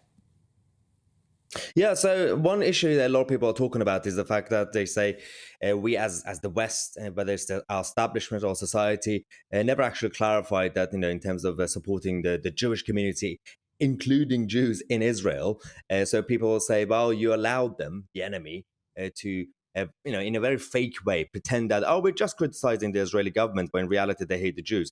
But actually, there's a secondary problem. When it comes to the protests that we've seen in the West, including London, you can see that there hasn't been any conversation about us questioning that side of the argument for years and years to make sure, are you actually supporting Palestine? Do you actually care about Palestinian people? Or are you primarily doing it because you hate Jewish people and you're basically inevitably supporting Hamas? That question has never been answered. That's what they're allowed to do this. And there have been a couple of clips that we've seen from Canada, I believe, that a couple of the pro-Palestinian protesters, only a couple, actually stood up there was a car with the Taliban flag and the Hamas flag were going around, and they actually stood up to them. That was only a couple of them. I mean, that's still good news, I guess, at this point. It's so sad to say.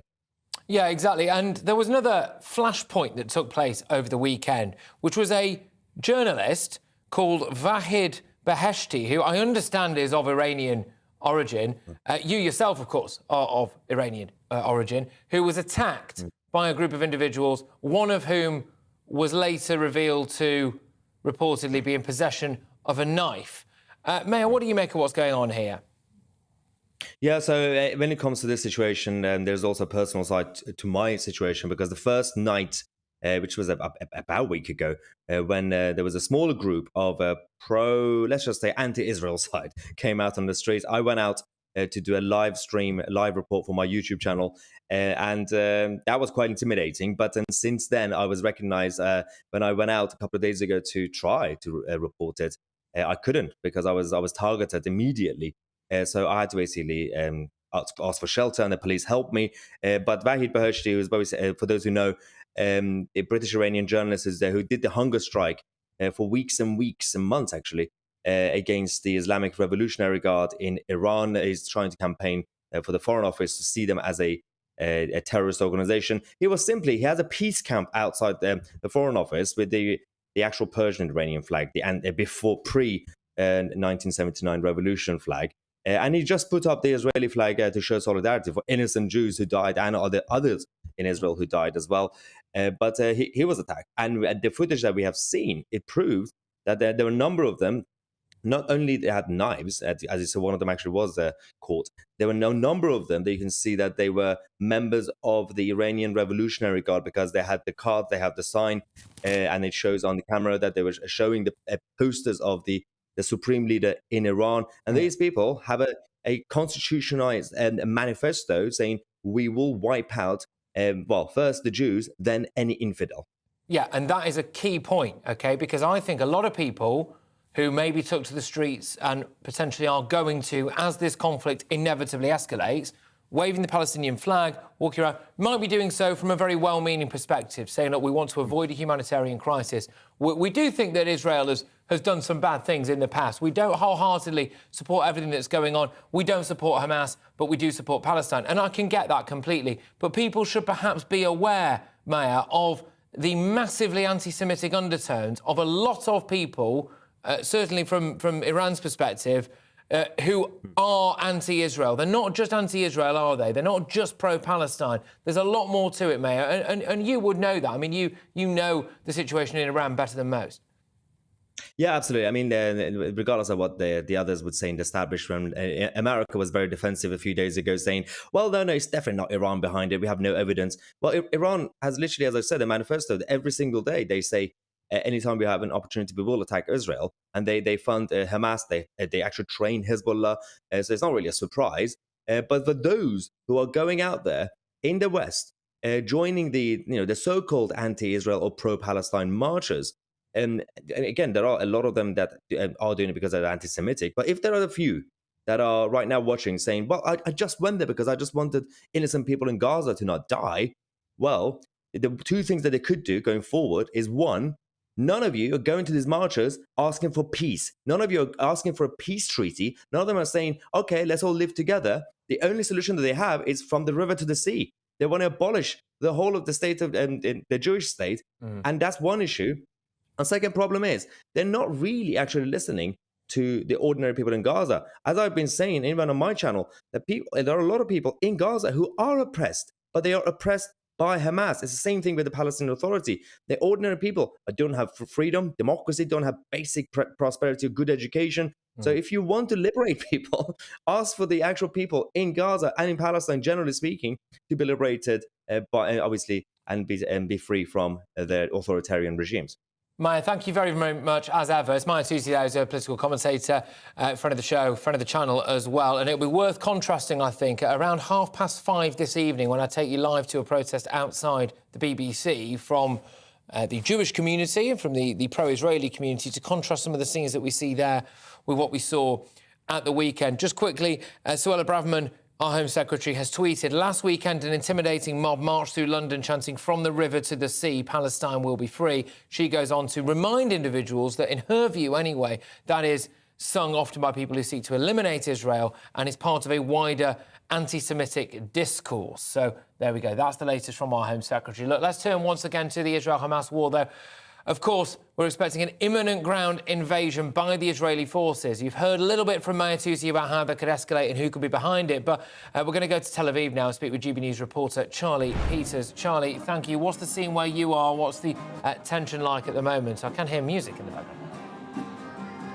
Yes, I'm actually here at the Sheba Medical Center in east of Tel Aviv, where people here are cheering up many soldiers and civilians who have returned wounded from the front lines across this war, but particularly in the south, where a significant amount of violence has taken place and many people have been severely injured. Lots of IDF soldiers losing their lives, hundreds, in fact, in the south. And this comes, of course, in the last hour. We have heard from the Prime Minister, Benjamin Netanyahu, at the opening of the Parliament's Winter Assembly, saying we are preparing for the continuation of war, and they are preparing also to engage with Hezbollah in the north and southern Lebanon as that seems to escalate there. Netanyahu also warned Iran and Hezbollah, don't test us. Those were his words as the situation in the north of Israel escalates and skirmishes grow into artillery fire and rockets exchange between both sides. There is a strange mood in Tel Aviv.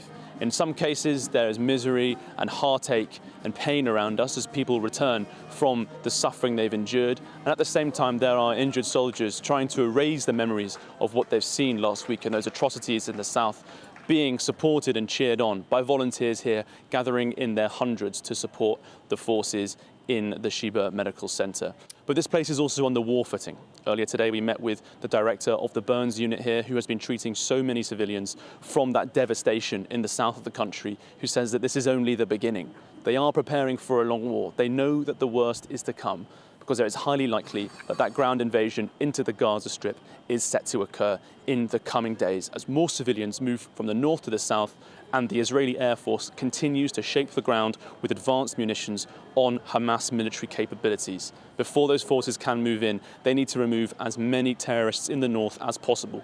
That means civilians need to be in the south, and that's the big challenge they have at the moment. Can they launch that invasion while hundreds of thousands of civilians remain, or do they need to delay this even further and give themselves more time to build up their logistical supplies, to gather more intelligence, and ensure that they can be as swift and decisive in the region as possible?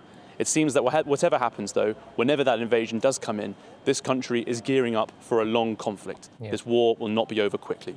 Absolutely ominous warnings there. Charlie, thank you very much. Charlie Peters there, GB News' man on the ground in Tel Aviv. Now, the Israel-Palestine conflict is, believe it or not the only story in town at the moment. According to experts from Oxford University, net migration will remain above pre-Brexit levels for the rest of the decade, unless the government changes its immigration policies. Fat chance of that. We'll discuss all of that next. Patrick Christys, GB News, Britain's News Channel.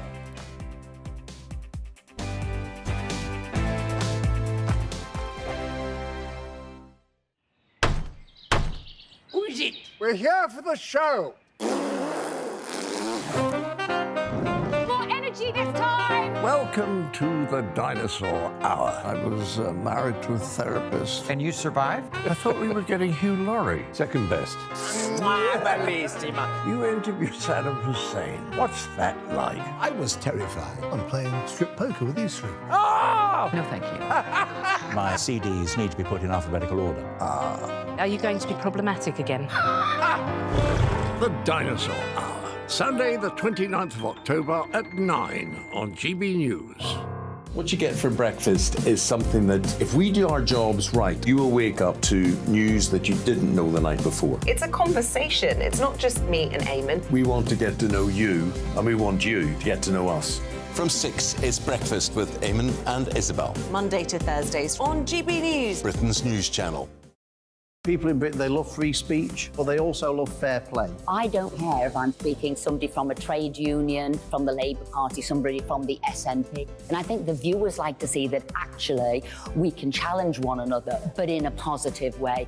We think we ask the questions that people want to ask, and often we ask the questions that we wanted to ask in Parliament but never got the chance to ask. So join us every Saturday, 10 a.m. till noon on GB News, Britain's news channel. Nightmare commute. kick it up a gear with me, Patrick Christys, at drive time, 3 till 6 p.m, Monday to Friday on GB News Radio. You can listen online and on DAB+, on the smart speaker app and on the GB News app. And if you've got an Alexa, all you have to say is, Alexa, play GB News. We're also on TuneIn and the Radio Player apps. From the school run to rush hour, get revved up with me, Patrick Christys, on GB News and GB News Radio. Westminster is going around in ever-decreasing circles, followed by the media. Britain is broken. How on earth did we get into this mess? But more importantly, how do we get out of it? Join me at 7 p.m, Mondays to Thursdays on Farage, here on GB News. We will have open, rational debate. We've got to work out how Britain moves forward from this. Join us here on GB News, the People's Channel. Britain is watching. Join me, Andrew Pearce and Bev Turner, Monday to Thursday, 9:30 a.m. Who benefits from that? Not the British public. And on Fridays, join us, Tom Harwood and Ellie Costello from Britain's Newsroom. That's what you get with this show. That's fantastic. If it's happening, we're talking about it on Britain's Newsroom.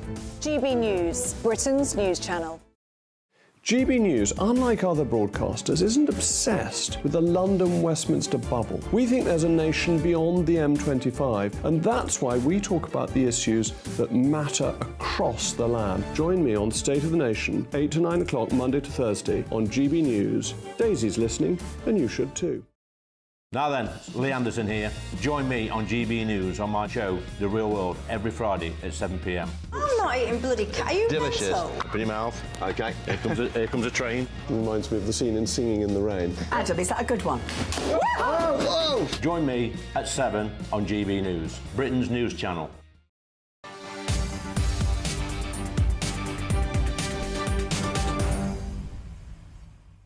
Welcome back. According to experts from Oxford University, net migration will remain above pre-Brexit levels for the rest of the decade, unless the government changes its immigration policies.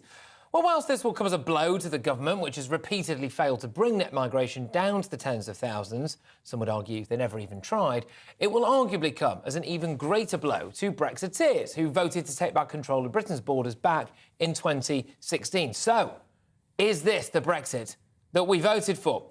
To answer that question, let's speak now to former Brexit Party MEP Brian Monteith. Brian, thank you very, very much. However many years it is down the line, how likely would you have thought it would be that we would be sitting here talking about Brexit, pre-Brexit levels of immigration being a pipe dream? Well, I think it's certainly a surprise to me, and it will come as a great surprise to many people who voted to leave the EU. Whilst there were many reasons that people wanted to leave the EU, immigration levels were certainly one of the significant factors. So while I'm saying, yes, we got the Brexit we wanted, in as much as we got back control of our borders, control of setting the levels of migration, the government since that time has not, I think, exercised that control in any way that gives confidence to British people, whether they voted for Brexit or not. And there's a great deal of work still to be done before people become happier with the levels of migration into this country. Yeah, so net migration was a record 606,000 in the 12 months to June 2022. That was up 24% on the previous year. Rishi Sunak then came out and said the numbers are too high, it's as simple as that, and I want to bring them down. Do you think that the British public have a right to be quite angry? Because despite continual unrelenting votes in favour of curbing immigration, the fact is that no political party at the moment in this country is doing anything about that. Well, certainly not any party that's in power. And the prospect of a change of government doesn't give me any greater confidence that it would be attended to.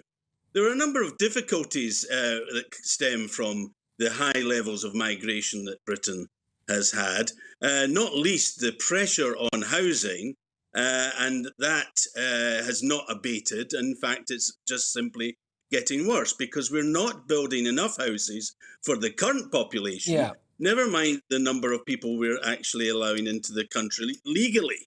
There's also a difficulty, I think it has to be said, in pressure on earnings. The Bank of England itself discovered that the cost of cheaper labour from migrants was depressing salaries of people already here. So there are issues that we want to tackle that I emphasise are not about colour, race, origin. There's a big problem about numbers in this country, and it's just not accepted by politicians who are doing nothing about it. Can I just put to you something here from the Migration Observatory, Oxford University, and the Centre for Economic Performance at the London School of Economics. So they have come out and said that high immigration leads to high emigration, but not immediately. There's a lag of 2 to 3 years. So unless there is a large change in emigration behaviour from what we observed in the past, it is reasonable to expect that emigration will increase between now and 2025. What they are trying to say is that people like, for example, students who come here on student visas will actually leave. I'm not sure I believe that, do you? Well, it's hard to actually break that down. The truth is, of course, that many of our own graduates who are possibly becoming doctors then go off to Australia rather than to our NHS. It's not just people coming here to study to get degrees that leave the country, but people who are already here. I think it's a very complex issue because we have to actually do more about training people. For instance, a large increase in low-skilled immigration goes into social care. And we've certainly not done enough to encourage more people here who are not working to actually take up care jobs. And so we've seen fewer people from Eastern Europe, but more people from, for instance, Philippines coming to take such jobs, when there's certainly a lot of people here that are not yet working. Brian, thank you very, very much, as ever. That's Brian Monteith, who's a former Brexit Party MEP, just responding to reports that immigration is not going to dip below pre-Brexit levels unless there is serious policy change. Now, look, I've not got long left on this hour. It's been quite heavy. We're dealing a lot with what's going on in Israel and Gaza, and we know that. And some of the other stories around are also equally heavy. So I thought I would just do something a bit different at the end of the hour. It's normally football fans that have the reputation for violence, but it seems that England's rugby fans may have given them a run for their money at yesterday's match against Fiji. I've got a clip for you now of something ridiculous. So we've got people there dressed up as old-school naval officers teeing off with each other in the crowd. There we are. And they say it's civilised, don't they? Don't they say that, what is it, that rugby is a hooligan's game played by gentlemen and football is a gentleman's game played by hooligans? Well, not so much. Can you imagine if that was the football fans there? There is just something for me about a fight whilst in fancy dress that, I must say, does bring a smile to the face. Specifically anything involving an Easter bunny, but there we go. Anyway, you're watching and listening to me, Patrick Christys, here on GB News. I've got a bumper final hour coming your way. All the latest from Israel, Gaza, including speaking to someone whose family are believed to have been kidnapped. So they are, as we understand it, still missing in Gaza. And Widdicombe will also join me for her takes on what's been going on over there and the latest in the prison sector. Patrick Christys, GB News, Britain's news channel. Afternoon, I'm Alex Deakin. This is your latest weather update from the Met Office for GB News. A big change with the weather through this week. It's been a fine, bright start. Many will have a dry day tomorrow, but it is going to turn very wet and windy thanks to this weather system named Storm Babbitt by the Met Office this morning. We're concerned that as that moves northwards, it's going to bring a prolonged spell of heavy rain from Wednesday into the weekend. As I said, though, most places still fine out there tonight, and so with clear skies, it'll turn quite chilly across northern England, Northern Ireland and Scotland. Clouds slowly increasing across the south, turning quite windy in the far southwest as well. That wind will keep the temperatures up here, but with the clearer skies and lighter winds across Scotland, Northern Ireland, Northern England, some rural spots may well dip down to freezing. But it should be a bright enough day here on Tuesday. Tomorrow looking fine for much of Scotland, Northern England, Northern Ireland. Still a few showers over the Northern Isles. Bit of patchy rain will come into Devon and Cornwall, maybe affecting Pembrokeshire. And that wet weather will work northwards towards Northern Ireland for Tuesday night and into Wednesday. But many areas stay dry and bright. It's a bit breezy in the south. Temperatures a little higher tomorrow, but feeling cooler in the south because of the wind. Here comes Storm Babbitt, though, bringing some heavy rain and and strong winds, those isobars pinching together. The rain, a great cause for concern because there's the potential for flooding as the week goes on. So stay up to date with the latest, stay up to date with the Met Office weather warnings.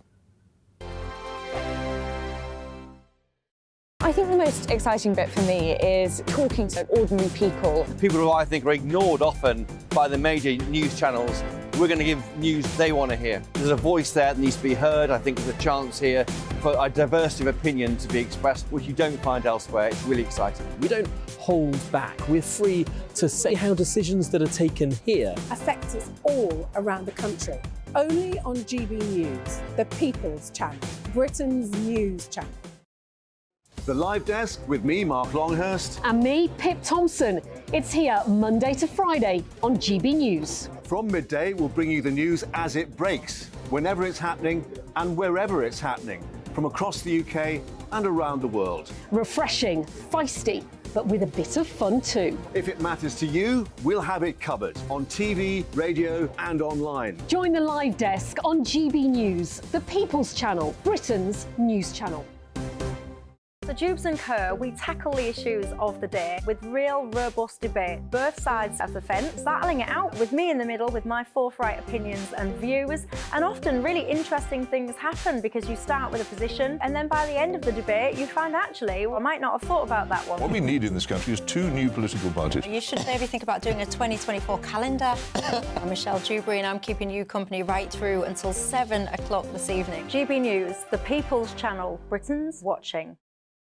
Join us every night on GB News at 11 p.m. for Headliners, which is 3 top comedians going through the next day's news stories, which is exactly what you need, because when the establishment has gone crazy, you need some craziness to make sense of it.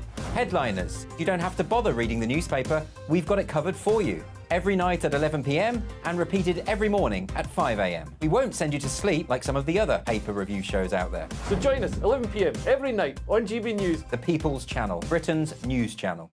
Join me, Camilla Tominey, on Sunday mornings from 9:30, taking the politicians to task and breaking out of SW1 to see how their decisions are affecting you across the UK. Bursting the Westminster bubble every Sunday morning, only on GB News, the People's Channel.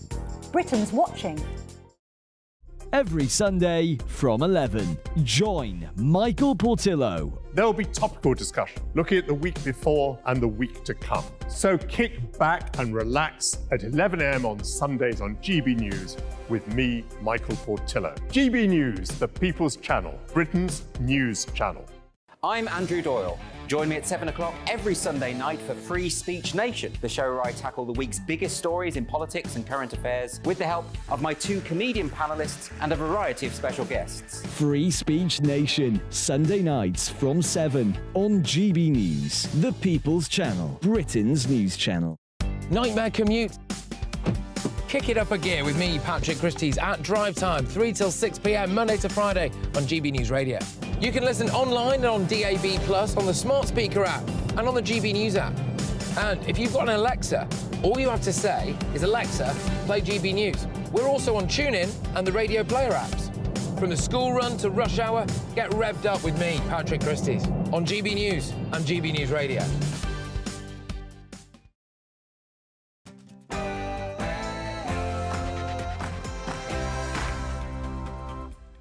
It's 5 p.m, it's Patrick Christys, it's GB News, and Rishi Sunak has confirmed in the last hour that 6 Brits have died as a result of Hamas's attack in Israel. Around 10 others still missing. We're also going to be discussing the world on the brink as Israel prepares for its invasion of Gaza by land, air and sea. Will this draw Iran in any more than it already is? US warships are there, British warships are on the way. What will this mean going forward as Lebanon also gets involved? We'll also be discussing this. What about the hostages? Okay, I'm going to be talking to a lady in the next 20 minutes who sadly has got 2 nieces, young nieces, one's aged 8 and one's aged 15, who are missing in Gaza. So they've been taken hostage, Israelis who were taken into Gaza. See if there's any update there. So we'll be bringing that to you live.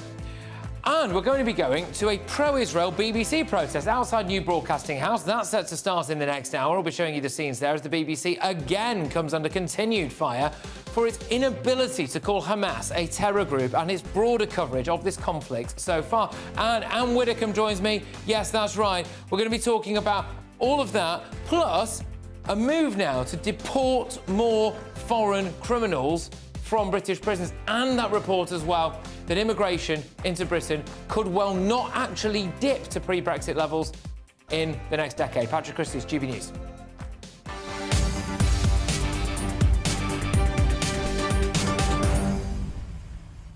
Incredibly busy hour coming your way. Just want to emphasise in around 15-20 minutes or so, we're going to be speaking to somebody who has two nieces currently being held hostage by Hamas in Gaza. A lot of people asking now, as this ground invasion appears to be nearing, what about the hostages? We'll find out. GBviews at gbnews.com. But right now, it's your headlines with Polly.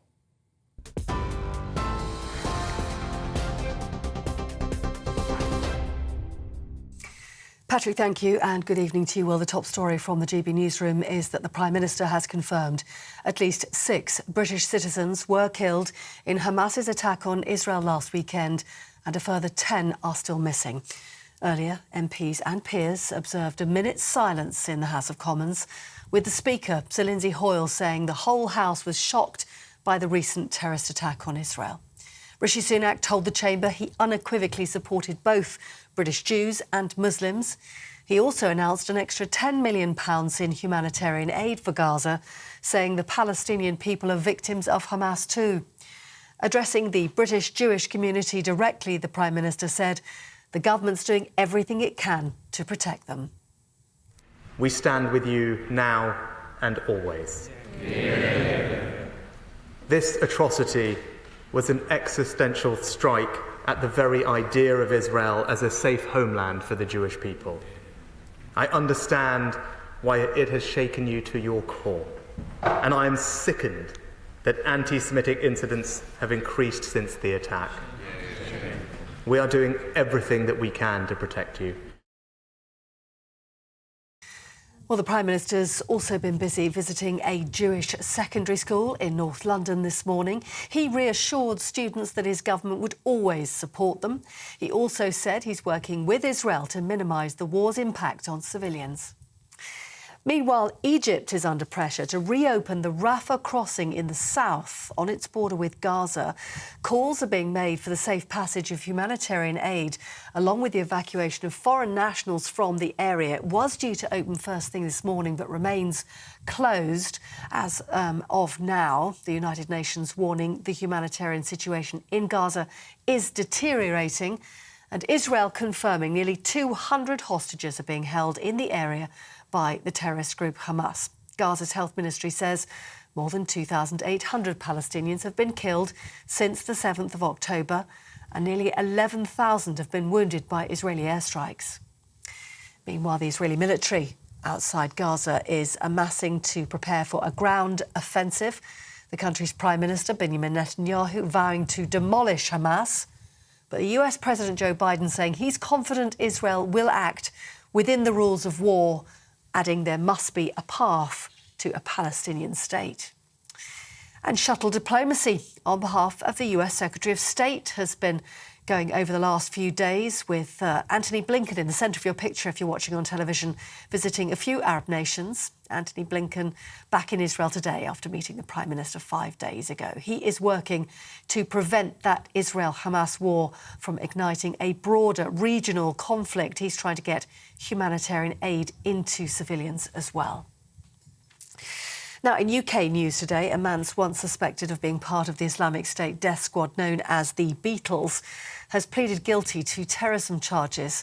Aina Leslie Davis appeared via video link from Belmarsh prison and admitted possessing a firearm for terrorism purposes and 2 counts of funding terrorism. He'll be sentenced next month. A Conservative MP accused of bullying and sexual misconduct is facing suspension. A parliamentary panel found that Peter Bone committed varied acts of bullying and an act of sexual misconduct against a member of his staff in 2012.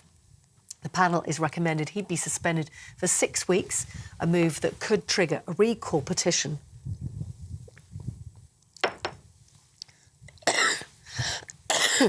Excuse me. Do excuse me, I have a cough at the moment. As I was saying, the member for Wellingborough denies the allegations, describing them as factually false.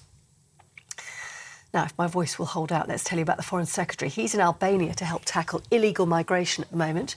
James cleverly attending the annual Berlin Process Summit in Tirana, along with Western Balkan and European leaders. He's expected to look for cooperation on the movement of migrants as the government works to stop small boats crossing the English Channel.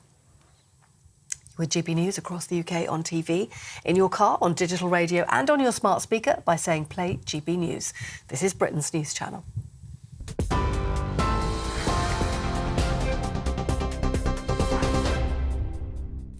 Loads to get through this hour, but did anybody else look around at the demonstrations over the weekend and wonder, has Britain fallen? I don't know who gave the green light for there to be a pro-Palestine stage erected next to the Cenotaph in London, but they really should hang their heads in shame. I wonder what our fallen heroes would make of the fact that they laid down their lives to save the world from the Nazis, and that has somehow culminated in thousands of people taking to the streets shortly after about 1,500 Jews were slaughtered and raped, including babies and young children. There were people chanting that song, From the River to the Sea, which is really, as I understand it, a song about Israel no longer existing. And that, to me, implies that we had thousands of people chanting on our capital streets about the eradication of Jews from that area. There was a pro-Israel journalist who was attacked. In fact, we have a clip of that playing right now. It has been reported that one of his attackers was later found with a knife. A knife, of course, is a must-have accessory when it comes to attending a peaceful protest, isn't it? Good grief. And the hunt is on to find people who went to the demonstration with pictures of Hamas paragliders on their backs. They obviously support terrorists. But beyond that, we've had a journalist at the Jewish Chronicle who put out footage showing somebody pouring red paint over a Jewish school at night so that the children would see it when they arrived there in the morning. The children. Anti-Semitic hate crime has absolutely surged since Hamas, a terrorist organisation, killed innocent Israelis. What does that tell you? I think it tells you very clearly that anti-Semitism is actually rife here in Britain and has been bubbling away just beneath the surface for a very long time. It should be a massive concern that people have used the murder of Jewish children and innocent people as a vehicle through which they now feel justified in exhibiting their disgusting views. It is one thing being worried about the humanitarian situation in Gaza, which I think is a very human response. Of course it is. It's one thing sympathising with the plight of the Palestinians, as many people rightly do. It is one thing saying that Israel has not always acted entirely appropriately. That is a completely legitimate argument. It is another thing openly sympathising with terrorists. And I think that that's what many people are doing right now.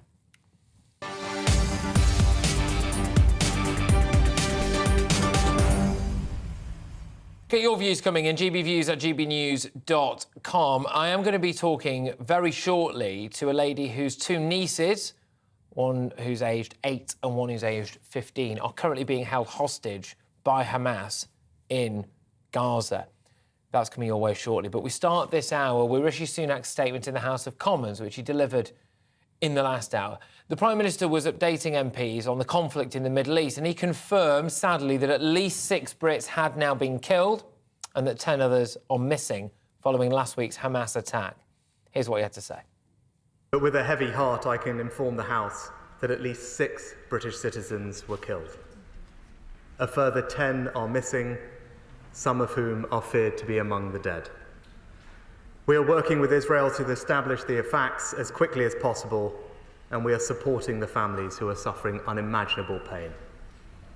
We are also helping British citizens who want to leave Israel. We've organised 8 flights so far, bringing out over 500 people, with more flights leaving today. We're working with neighbouring countries on land evacuations for our citizens in Gaza and the West Bank. I've spoken specifically to President Sisi about supporting civilians to leave Gaza by the Rafah border crossing, which at present remains closed. And we have a border force team in Egypt working with our embassy to help citizens when they are able to cross. OK, so that was Rishi Sunak in the House of Commons a little earlier on. He also reiterated the government's support for the British Jewish community. I want to address the British Jewish community directly. As I said at Finchley United Synagogue last week and at the Jewish school I visited this morning, we stand with you now and always. This atrocity was an existential strike at the very idea of Israel as a safe homeland for the Jewish people.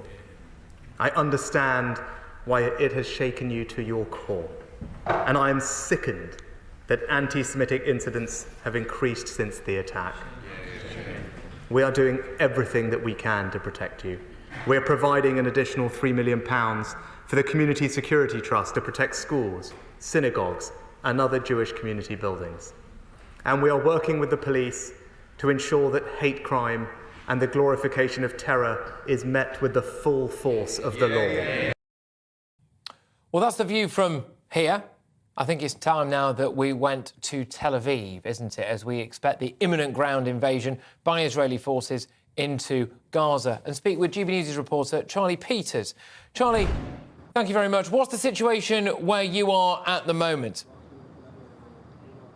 Yes, so in the last hour, we've heard from Benjamin Netanyahu speaking at the opening of the Parliament's Winter Assembly, urging his people to prepare for the continuation of the war. He also went on to warn Iran and Hezbollah not to test us, really reaffirming the situation there in the north, where there is continued skirmishes on either side of the border as the IDF and Hezbollah trade rockets and small arms fire and artillery in an escalating situation. The Prime Minister also went on to say that the country's efforts to recovering some 199 hostages from the Gaza Strip would be relentless, and that they are committed to that action. That is something that they will try all they can to achieve. But also in the last half hour, a Hamas-affiliated radio station in the Gaza Strip has reported that the Israeli side has shelled the Rafah crossing. Obviously, this is an unconfirmed, unverified report. We've seen some footage from the live stream of the Rafah crossing, which does show an explosion there, but obviously we cannot confirm at this time the cause and the origin of that shell. It does come, however, in the context of the last 48 hours, where there was an explosion on a convoy heading south down one of the two main supply routes from North Gaza to the south after the IDF called on civilians to flee the area in the north. Now, Hamas alleged that the IDF carried out an airstrike on the convoy. The IDF, of course, very vehemently denied that and said that there was no Israeli Air Force activity on that location at the time. Some analysts who specialise in open source research have reviewed the footage and said that there is no frame of a projectile hitting that truck when Hamas claimed it was struck by the Israeli side. So conflicting reports in a very fluid and dangerous and uncertain situation on the Rafah crossing, where tens of thousands at least have gathered hoping to get into Egypt, while on the other side, the Egyptians are waiting for confirmation, indeed negotiating with the Israelis and the Americans about whether or not humanitarian aid can enter from the south. Because the situation in the south is, as the UN say, untenable. They say the spectre of death is looming over that situation. It is extremely dangerous, and people there are desperate for some form of the blockade to be lifted so that the spiralling humanitarian situation does not worsen.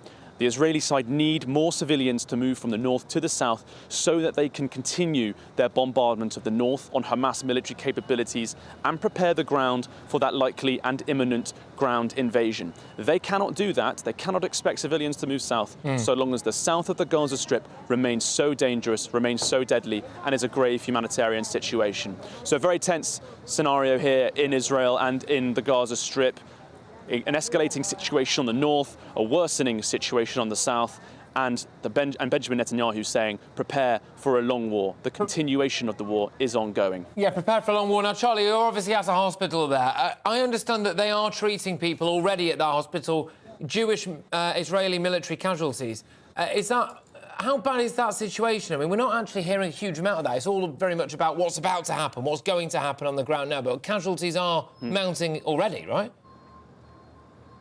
That's right, hundreds of soldiers have been treated at this facility since October the 7th, the attacks that happened in southern Israel by Hamas terrorists. They're referring to it here in Israel as Black Saturday, one of the worst days in the country's history, the start of the worst violence they've seen here for 50 years. Today, we visited patients in the burns unit. Many civilians were burned in their homes in some of the kibbutz and the small communities in the south when Hamas launched missiles and set fire to homes as people sheltered in them. We've seen some appalling footage of what happened down there, people really suffering in ways that I can't really describe on television, just the worst injuries. But as horrible as the situation is here at this medical facility, as they deal with those grave and appalling injuries, they're preparing for the worst to come. They say that this hospital is on a war footing, that they know that with this imminent and likely invasion, all the medics we're speaking to here are saying that the worst is to come because more fatalities will occur if and when Israel invades the Gaza Strip.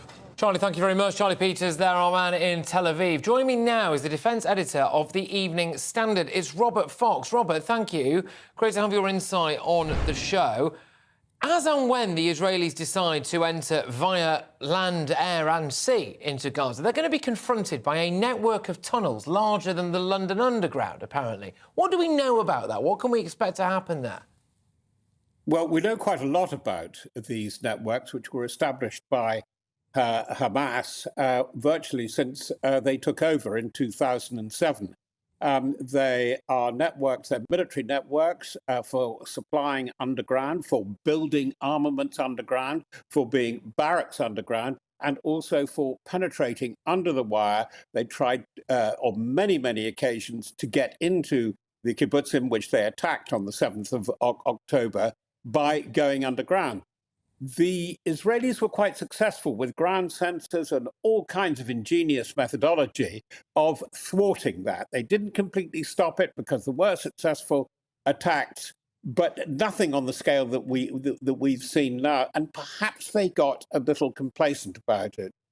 Just to answer you very quickly, these are going to be a very big problem in any ground operation. Yeah.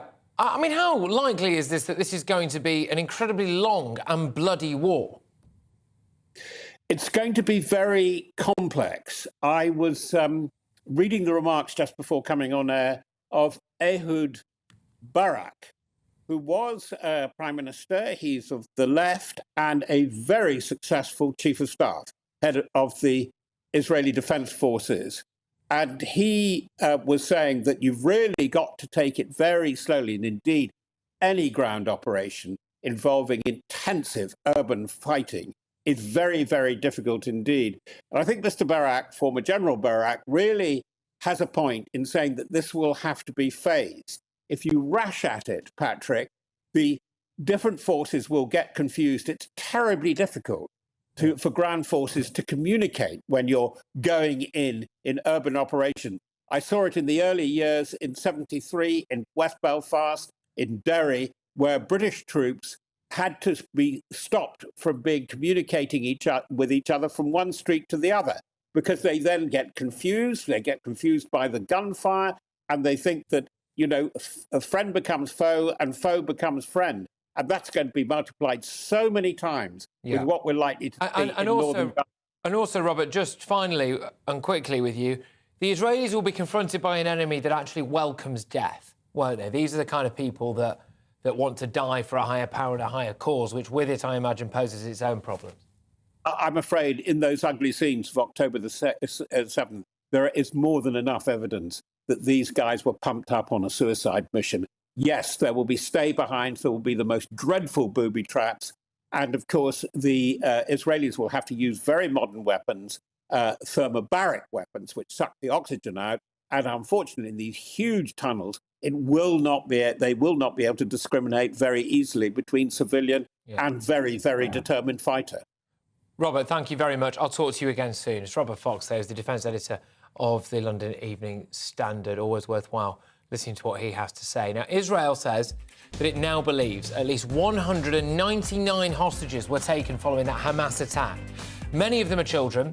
We also believe that maybe 10 of them are British. I'll be speaking to one woman who sadly has 2 nieces who are being held by Hamas. That interview coming your way shortly. Patrick Christys, GB News, Britain's news channel.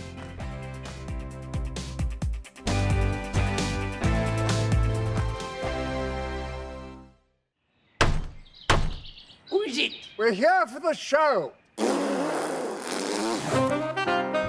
More energy energy this time! Welcome to the Dinosaur Hour. I was married to a therapist. And you survived? I thought we were getting Hugh Laurie. Second best. You interviewed Saddam Hussein. What's that like? I was terrified. I'm playing strip poker with these three. Oh! No, thank you. My CDs need to be put in alphabetical order. Are you going to be problematic again? The Dinosaur Hour. Sunday, the 29th of October at 9 on GB News. What you get for breakfast is something that, if we do our jobs right, you will wake up to news that you didn't know the night before. It's a conversation. It's not just me and Eamon. We want to get to know you, and we want you to get to know us. From 6, it's Breakfast with Eamon and Isabel. Monday to Thursdays on GB News. Britain's news channel. People in Britain, they love free speech, but they also love fair play. I don't care if I'm speaking somebody from a trade union, from the Labour Party, somebody from the SNP. And I think the viewers like to see that actually we can challenge one another, but in a positive way. We think we ask the questions that people want to ask, and often we ask the questions that we wanted to ask in Parliament but never got the chance to ask. So join us every Saturday, 10 a.m. till noon on GB News, Britain's news channel. Nightmare commute. Kick it up a gear with me, Patrick Christys, at drive time, 3 till 6 p.m, Monday to Friday on GB News Radio. You can listen online and on DAB+, on the smart speaker app, and on the GB News app. And if you've got an Alexa, all you have to say is, Alexa, play GB News. We're also on TuneIn and the Radio Player apps. From the school run to rush hour, get revved up with me, Patrick Christys, on GB News and GB News Radio. Westminster is going around in ever-decreasing circles, followed by the media. Britain is broken. How on earth did we get into this mess? But more importantly, how do we get out of it? Join me at 7 p.m, Mondays to Thursdays on Farage, here on GB News. We will have open, rational debate. We've got to work out how Britain moves forward from this. Join us here on GB News, the People's Channel. Britain is watching. Join me, Andrew Pearce and Bev Turner, Monday to Thursday, 9:30 a.m. Who benefits from that? Not the British public. And on Fridays, join us, Tom Harwood and Ellie Costello from Britain's Newsroom. That's what you get with this show. That's fantastic. If it's happening, we're talking about it on Britain's Newsroom. GB News, Britain's news channel. GB News, unlike other broadcasters, isn't obsessed with the London-Westminster bubble. We think there's a nation beyond the M25, and that's why we talk about the issues that matter across the land. Join me on State of the Nation, 8 to 9 o'clock, Monday to Thursday, on GB News. Daisy's listening, and you should too. Now then, Lee Anderson here.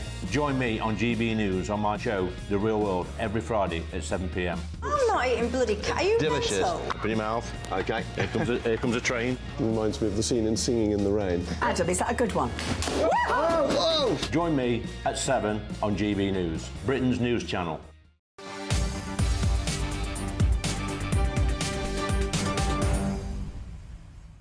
When Hamas launched its appalling terror attack on Israel last week, it kidnapped numerous Israeli civilians. Amongst those taken are believed to be Lehi Zin's nieces, 8-year-old Ella and 15-year-old Daphne. The family last heard news of them on Saturday when a picture of the girls appeared on a Gaza News website, apparently. And Lehi Zin joins me down the line now. Thank you very much. It's good to catch up with you again. What is the latest, as you understand it, then? Your two nieces are still being held hostage, are they? Hello, good evening, and thank you, first of all.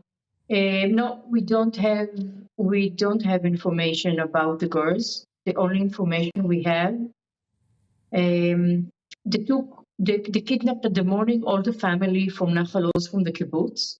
My two nieces, my sister ex-husband, Noam Elikim, his girlfriend, Dikla Arava, which we informed yesterday that she's dead. And today we were informed about her son, which was kidnapped as well, Tomer. He was 17. About my two nieces, Daphna, 15, and Ella, which 8 age, we don't have any new information, unfortunately. OK. Sorry to make you repeat something that no doubt is incredibly traumatic for you, but did you say that at least one of your relatives has been killed? But two. The mother, not my sister. My sister ex-husband, girlfriend, Dikla. She used to live with him at the house at Nahal Oz, and her son from the previous marriage. Okay.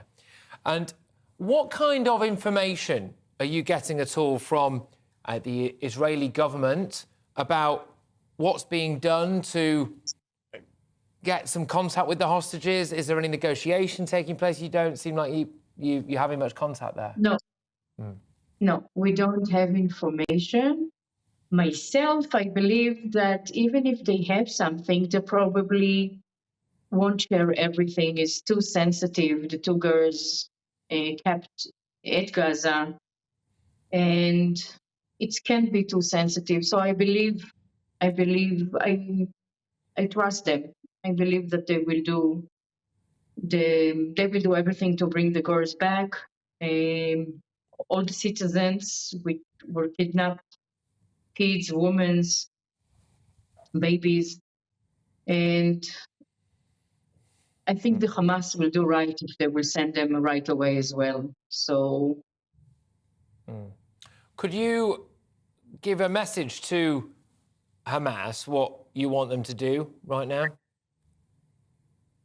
As I said yesterday, first of all, release them. Release my two nieces, all the kids, the babies, the women, the Holocaust survivors, the old people. You need to play a fair game. This is exactly, as I said in the previous interview, they are out of this game. War is between armies. You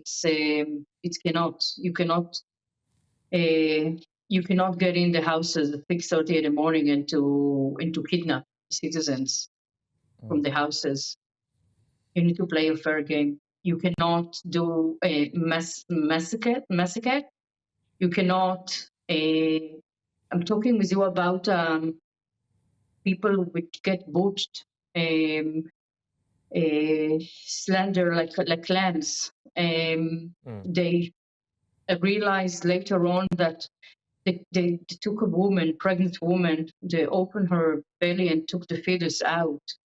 They took the head out for 40 babies. It's even difficult for me just to repeat after this the thought that my both nieces are there with those people it's writing like hell. It's difficult just to think about it. That those are the people that. Oh, I think we might have just lost Lee's sound there. We'll come back. Incredibly distressing to listen to.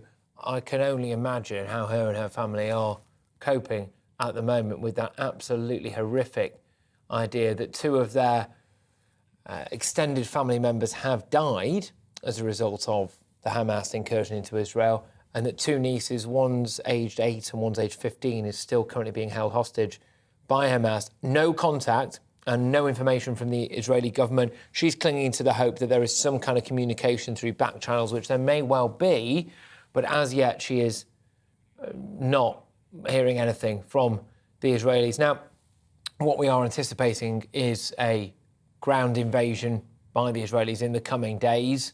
I wonder whether or not the families of the people who have loved ones held hostage in Gaza will be welcoming that, or whether or not that will be mixed emotions for them, because clearly that elevates the risk somewhat, doesn't it? But I think the thing that she really said there that hit home to me was this idea of them knowing, the families of those who've been held hostage, knowing the kind of abuses and atrocities that have been committed against other people, and therefore not knowing what's happening to your relatives. I'm just going to bring Lee back in now. Thank you very much. We lost you for a moment there. Sorry about that. Thank you. Can I just ask you, do you welcome an Israeli invasion into Gaza, or do you think it might be better for your relatives to hold off on that for now? I would like my relative, I would like my sister ex-husband, Noam, will come back, my both nieces, Daphna and Ella, and I'm not going in the decisions, army decision, security decision. I don't have the knowledge. And I'm talking as a citizen that not supposed to be involved in this brutal behaving. Okay. We're not supposed to have it in 2023, nearly 2024. It's too much. It's too much that human being even can take to burn alive people, to put on fire the houses, the shelters. People were at the shelters because of the rockets. So the Hamas burn on the shelters, and people ran out, of course, because it's burning. When they went out, they just shoot them with automatic gun machines. We're not supposed to have it. So I'm not taking any thought even about the security decision. Okay. All right, Lee, I just want to say on a personal level that, wish you and your family all the best. And I don't know how on earth you're managing to cope with all of this and come on television and talk to me about it. I'm very grateful that you are, because we want to try to show the reality as much as possible. But, my heart goes out to you, and all the best for you, and especially your two nieces who are hopefully on their way back to you at some point soon. That's Lee. He's in there talking to me from Israel. All the best. Okay. Gosh. Right. Well, recent figures show that the UK's jails are close to a breaking point through overcrowding, so the government is considering plans to deport foreign prisoners to ease the pressure. I'm going to be talking very shortly to the views of former Prison Minister Anne Widdecombe to get her take on all of that and much more. But right now, it's your headlines with Polly.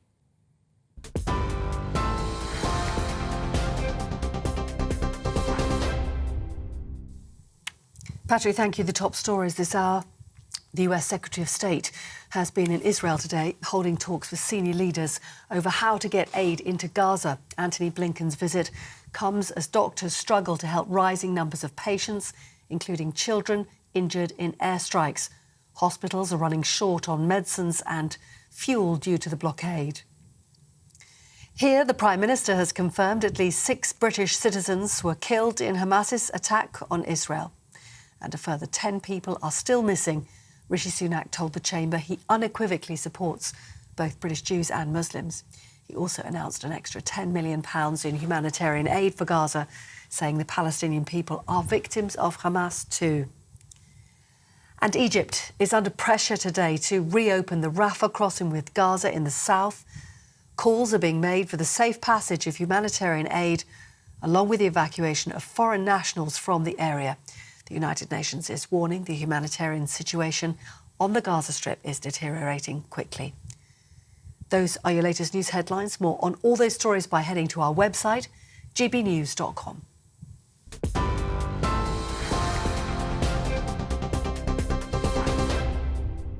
For stunning gold and silver coins you'll always value, Rosalind Gold proudly sponsors the GB News Financial Report. So now a snapshot then of today's markets. The pound buying you $1.2195 and €1.1565. The price of gold is £1,575.92 an ounce. And the FTSE 100 has closed for the day. It's at 7,630 points. Rosalind Gold proudly sponsors the GB News Financial Report.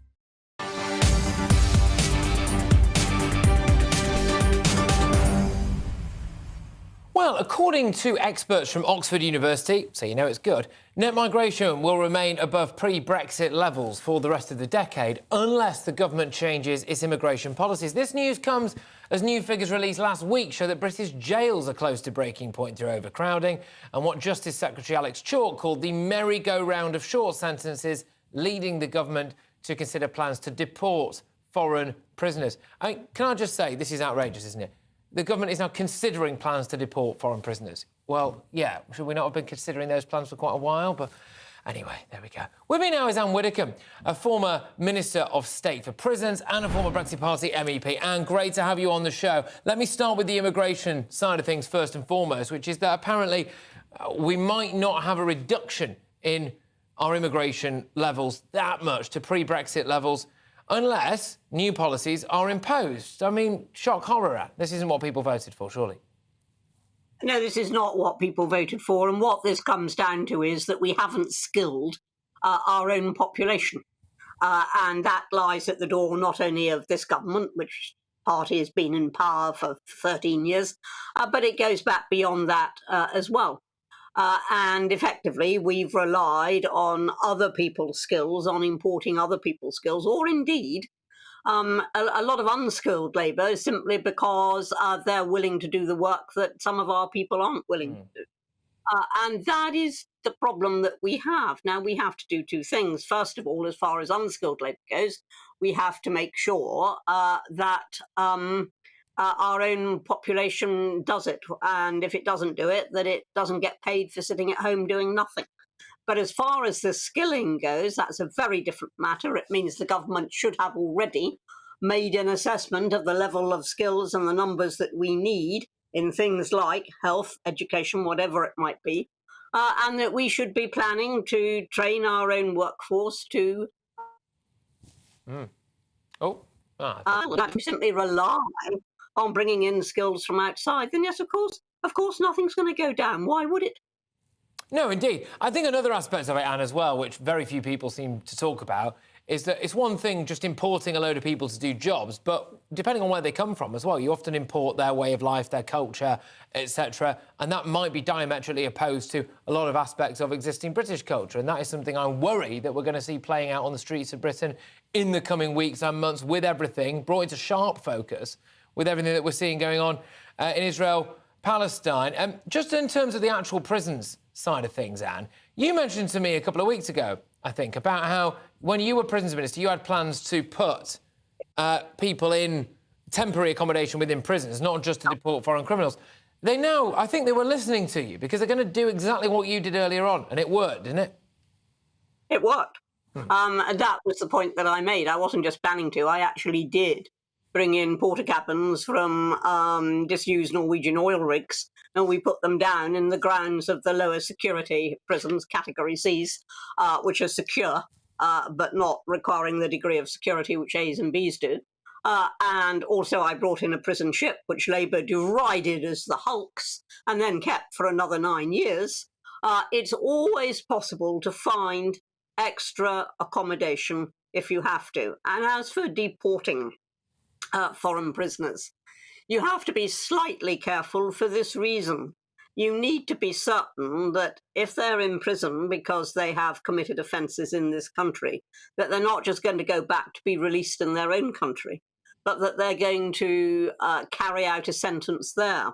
Now, usually the sentences are harsher than ours, but sometimes they're softer, so they could actually get an advantage from being deported. So you have to balance things properly. It's not easy. I'm not telling the government it's easy. What I am saying to the government is that they have sat on their hands and done nothing for far too long. I suppose some people might think, well, look, I don't really care whether or not they serve a massive sentence abroad, as long as they're not here in Britain and taxpayers are paying for their time at His Majesty's pleasure. Well, then you're rather dismissing the victims. And you're saying, well, it doesn't matter what they suffered, you know, as long as we just get rid of these people, we don't care if they're going to go free in their own country.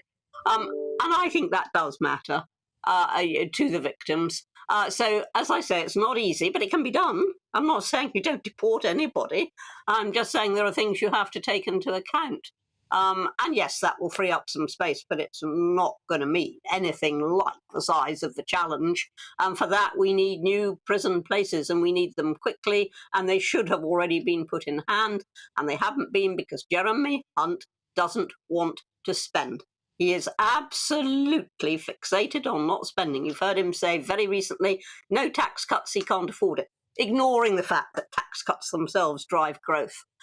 He is ultra cautious. It's like a Boy Scout with some pocket money, you know, and if I spend it on this, it's not there anymore, rather than do I need this a lot, and we do need prison places.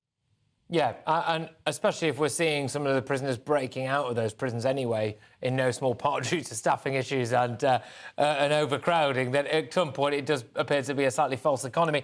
And just quickly, and lastly, if that's all right, I've got to get your views on what we saw today. Rishi Sunak and Keir Starmer in the House of Commons speaking as a united front, saying about how they're going to back Israel, they're condemning Hamas as terrorists, all of this stuff. How do you see this playing out? We've got, by the way, in about half an hour, oh no, less than half an hour, about 10 minutes' time, I'm going to a pro-Israel protest outside the BBC as well, which I think is an interesting development. Your kind of overall take on all of that? Well, I think they're absolutely right to be backing Israel, and they're right to be united across the House of Commons. I think that is a very major plus. The only dissenters appear to be the civil servants who have refused to fly the Israeli flag, despite the fact that the government ordered them to do so. Read my column in the Express this week on that subject. Very good column, every Wednesday. So, yes, it's right that they're united. And I think it's right also that we simply back what Israel wants to do. And Israel is the best judge of how to deal with this. It's largely their citizens. There are some Brexits there, but it's largely their citizens who are affected.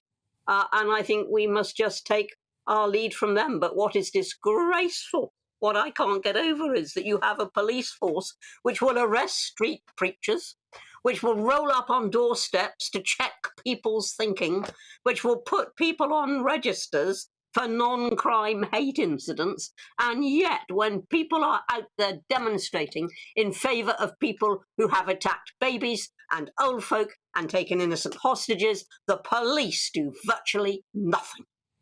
Yeah, strong stuff, Anne. It's strong stuff. And, well, I'm certainly not going to disagree with a word of it. It's Anne Widdecombe there, who is the former Minister of State for Prisons, former Brexit Party MEP, and I think for good reason, a regular on this show and this channel. Get your views coming in, gbviews@gbnews.com. On that note, a protest is due to take place tonight outside Broadcasting House, urging the BBC to acknowledge Hamas as terrorists. We will cross to our reporter, who is there for us at the scene. So we'll go there very, very shortly. This is Patrick Christys on GB News, Britain's news channel. Don't go anywhere. I think the most exciting bit for me is talking to ordinary people. People who I think are ignored often by the major news channels. We're going to give news they want to hear. There's a voice there that needs to be heard. I think there's a chance here for a diversity of opinion to be expressed, which you don't find elsewhere. It's really exciting. We don't hold back. We're free to say how decisions that are taken here affect us all around the country. Only on GB News, the People's Channel, Britain's news channel. The Live Desk with me, Mark Longhurst. And me, Pip Thompson. It's here Monday to Friday on GB News. From midday, we'll bring you the news as it breaks, whenever it's happening and wherever it's happening, from across the UK and around the world. Refreshing, feisty, but with a bit of fun too. If it matters to you, we'll have it covered on TV, radio and online. Join the Live Desk on GB News, the People's Channel, Britain's news channel.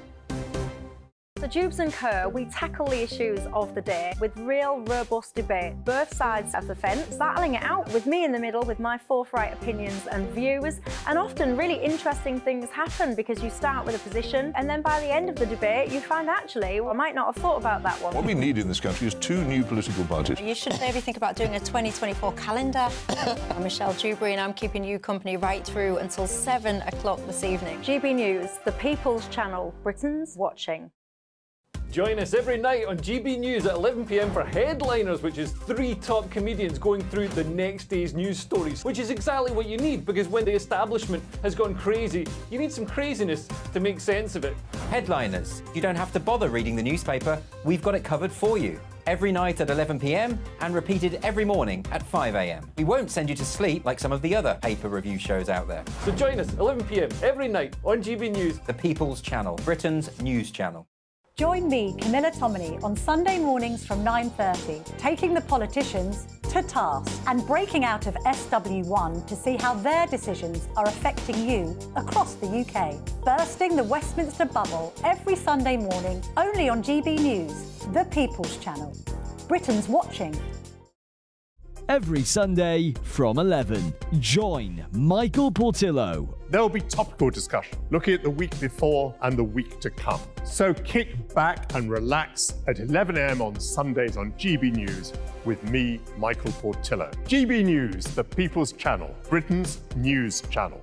I'm Andrew Doyle. Join me at 7 o'clock every Sunday night for Free Speech Nation, the show where I tackle the week's biggest stories in politics and current affairs with the help of my 2 comedian panellists and a variety of special guests. Free Speech Nation, Sunday nights from 7 on GB News, the People's Channel, Britain's news channel. Nightmare commute. Kick it up a gear with me, Patrick Christys, at drive time, 3 till 6 p.m, Monday to Friday on GB News Radio. You can listen online and on DAB+, on the smart speaker app, and on the GB News app. And if you've got an Alexa, all you have to say is, Alexa, play GB News. We're also on TuneIn and the Radio Player apps. From the school run to rush hour, get revved up with me, Patrick Christys, on GB News and GB News Radio.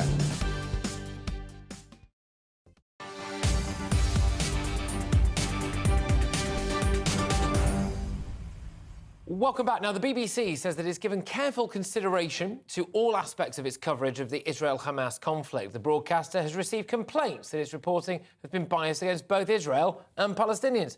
A protest is due to take place outside New Broadcasting House, urging the BBC to call Hamas terrorists. That protest is due to take place at 6 p.m. We're going to go early doors to it, live now, with GB News reporter Theo Chicomba, who is there for us. Theo, OK, so talk me through what it's like there now and what's going to happen later. Yeah, so very good afternoon to you. So in the last 45 minutes or so, people have begun arriving. There's police presence here around the BBC building, not just where we are at the moment, but around the other side and behind us as well. And this is all come about because of, as we've seen in the last 9 to 10 days or so, the coverage of the ongoing situation in Israel has been covered by the press. But of course, it's important to always note that when covering stories like this, it has to be impartial, it has to be factual and accurate. And one of the concerns that many people have had is the naming of the Hamas group. The BBC has refrained from calling it a terrorist organisation, but instead using the word terror, but sometimes attributing it to the UK government, saying that's what is prescribed by them, and of course the EU as well. But today, though, we are expecting several hundred people to come here to protest against that particular issue, and we are kindly joined by one of them this afternoon. Gabrielle, thank you so much for your time. Afternoon, evening. Just tell me, why is it so important for broadcasters to get this right? Because we're talking about a situation which is affecting lots of people, their families and friends. Yes, well, obviously the British Jewish community has been quite affected by what we've seen over the past week since last weekend. We've seen absolutely horrific scenes from Israel committed by Hamas, which is designated by the British government, other governments, as a terror organisation. The acts which have occurred fall very clearly under any reasonable definition of terrorism. They are absolutely horrific. I don't think I need to go into the depths. I think people are already very aware of what has occurred, and there's been a lot of disappointment, if not outrage, from a lot of us in the Jewish community, because the BBC refuses to call them what they are, which is terrorists.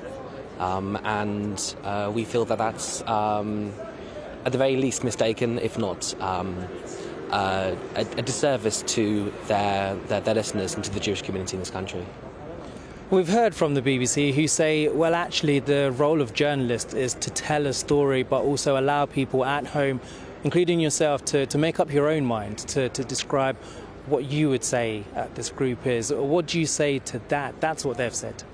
That's what they said, but in any kind of journalism, you're always going to have some aspect of presenting in a certain light, because otherwise they would just be stating, these are the fatalities, this is what this organisation is called, this is what this other organisation is called. When you're presenting news, you always present it in some kind of way which has some kind of implications in terms of value judgments. And it's understandable, the BBC is our national broadcaster, they have impartiality is very important, but there is no reasonable way in which one could not call Hamas a terrorist organisation. The BBC themselves have said that nobody could doubt the horrific nature of what Hamas has done.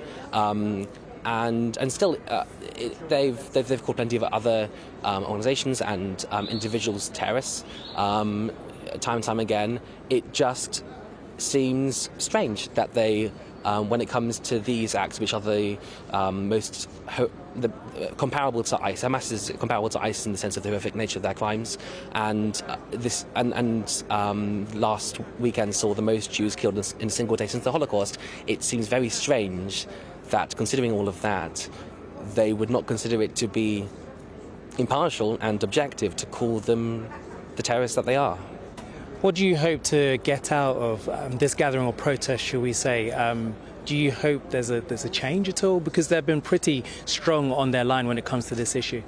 Well, I think they've already shown that they have some understanding of the untenability of their position. They've already started in some segments saying that Hamas is designated a terrorist organisation by different countries, but they still can't quite say it themselves. So if there's one thing we'd like out of this, is that the BBC and other news media that aren't currently doing so call Hamas the terrorists that they are. We think that it's very reasonable. We think that there is no reason to be afraid of being seen as biased, because what would you be biased against? A terrorist organisation that massacred over 1,300 Israelis, men, women and children, kidnapped them, raped women, burned people alive, burned children alive next to their parents. There's no real reason not to call them that, and it's so if there's one thing that we hope, it's that they change their position on this. Gabriel, thank you so much for your time this evening. Well, many more people behind us are beginning to arrive, and it is just worth mentioning what the BBC have said in response to this. They have said, we always take our use of language very seriously. Anyone watching or listening to our coverage will hear the word terrorist used many times. We attribute it to those who are using it, for example, the UK government. This is an approach that has been used for decades and is in line with that of other broadcasters. But as we say, it's been a difficult situation for many people watching this from all around the world, and it is the wording which is something that those who are here this evening say is absolutely important to get it right. Theo, thank you very, very much. Theo Chikomba, they're reporting from outside New Broadcasting House, just in advance of that protest, which no doubt is going to gather steam throughout the course of the day. Right, not got long left for you now, so I just thought I'd bring you two other stories that you might have missed. First one is a transgender prisoner who is considered one of Scotland's most dangerous inmates was convicted of assaulting 4 guards during his life sentence. Last week, 32-year-old Tiffany Scott was convicted of 4 assaults, behaving in a threatening or abusive manner, and a vandalism charge. Scott, who was previously known as Andrew Burns, is serving a life sentence. It's interesting that they have now been sentenced to a further 2 years for the latest offences. They are being held at HMP Low Moss, which is a men's prison near Glasgow. They tried to be moved to a women's prison and were turned down. A slightly lighter one to end the show with. A train carrying hundreds of MEPs and European Parliament officials took a wrong turn on its way to Strasbourg and ended up in Disneyland Paris. Yes, the incident prompted comments from those that view the EU as a Mickey Mouse Parliament. There we go. These jokes write themselves. Every month, the European Parliament charters trains exclusively for lawmakers and EU officials to get them between its 2 seats in Brussels and Strasbourg. But this month's trip, it resulted in a 45-minute delay at Mickey Mouse's house. Yes, anyway, there we go. Members of that tour decided to see the funny side and post about their journey. Right, up next is Jubes & Co. Thank you very much, everybody who's been joining us today. Lots to go out today, a lot of it very serious, so thank you for bearing with. Michelle will be with you very, very shortly for another rip-roaring edition of Jubes & Co. Thank you for keeping it GB News. This, of course, is Britain's news channel, the only place for you to be. I will see you tomorrow. Take it easy. Afternoon, I'm Alex Deakin. This is your latest weather update from the Met Office for GB News. A big change with the weather through this week. It's been a fine, bright start. Many will have a dry day tomorrow, but it is going to turn very wet and windy thanks to this weather system named Storm Babette by the Met Office this morning. We're concerned that as that moves northwards, it's going to bring a prolonged spell of heavy rain from Wednesday into the weekend.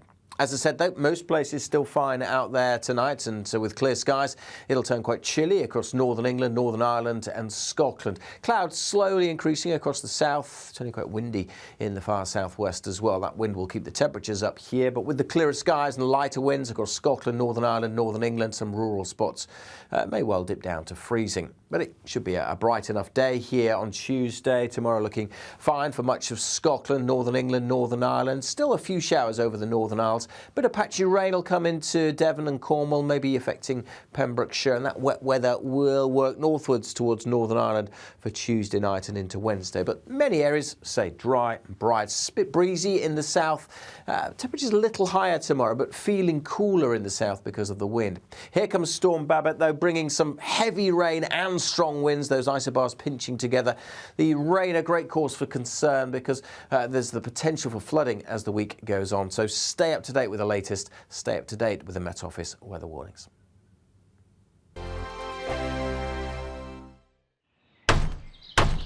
Who is it? We're here for the show.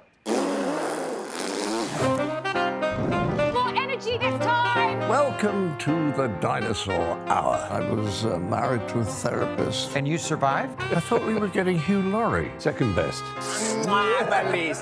You interviewed Saddam Hussein. What's that like? I was terrified. I'm playing strip poker with these three. Ah! No, thank you. My CDs need to be put in alphabetical order. Are you going to be problematic again? The Dinosaur Hour. Sunday, the 29th of October at 9 on GB News. What you get for breakfast is something that, if we do our jobs right, you will wake up to news that you didn't know the night before. It's a conversation. It's not just me and Eamon. We want to get to know you, and we want you to get to know us. From 6, it's Breakfast with Eamon and Isabel. Monday to Thursdays on GB News. Britain's news channel. People in Britain, they love free speech, but they also love fair play. I don't care if I'm speaking somebody from a trade union, from the Labour Party, somebody from the SNP. And I think the viewers like to see that actually we can challenge one another, but in a positive way. We think we ask the questions that people want to ask, and often we ask the questions that we wanted to ask in Parliament but never got the chance to ask. So join us every Saturday, 10 a.m. till noon on GB News, Britain's news channel. Nightmare commute. Kick it up a gear with me, Patrick Christys, at drive time, 3 till 6 p.m, Monday to Friday on GB News Radio. You can listen online and on DAB+, on the smart speaker app and on the GB News app. And if you've got an Alexa, all you have to say is, Alexa, play GB News. We're also on TuneIn and the Radio Player apps. From the school run to rush hour, get revved up with me, Patrick Christys, on GB News and GB News Radio. Westminster is going around in ever-decreasing circles, followed by the media. Britain is broken. How on earth did we get into this mess? But more importantly, how do we get out of it? Join me at 7 p.m, Mondays to Thursdays on Farage, here on GB News. We will have open, rational debate. We've got to work out how Britain moves forward from this. Join us here on GB News, the People's Channel. Britain is watching.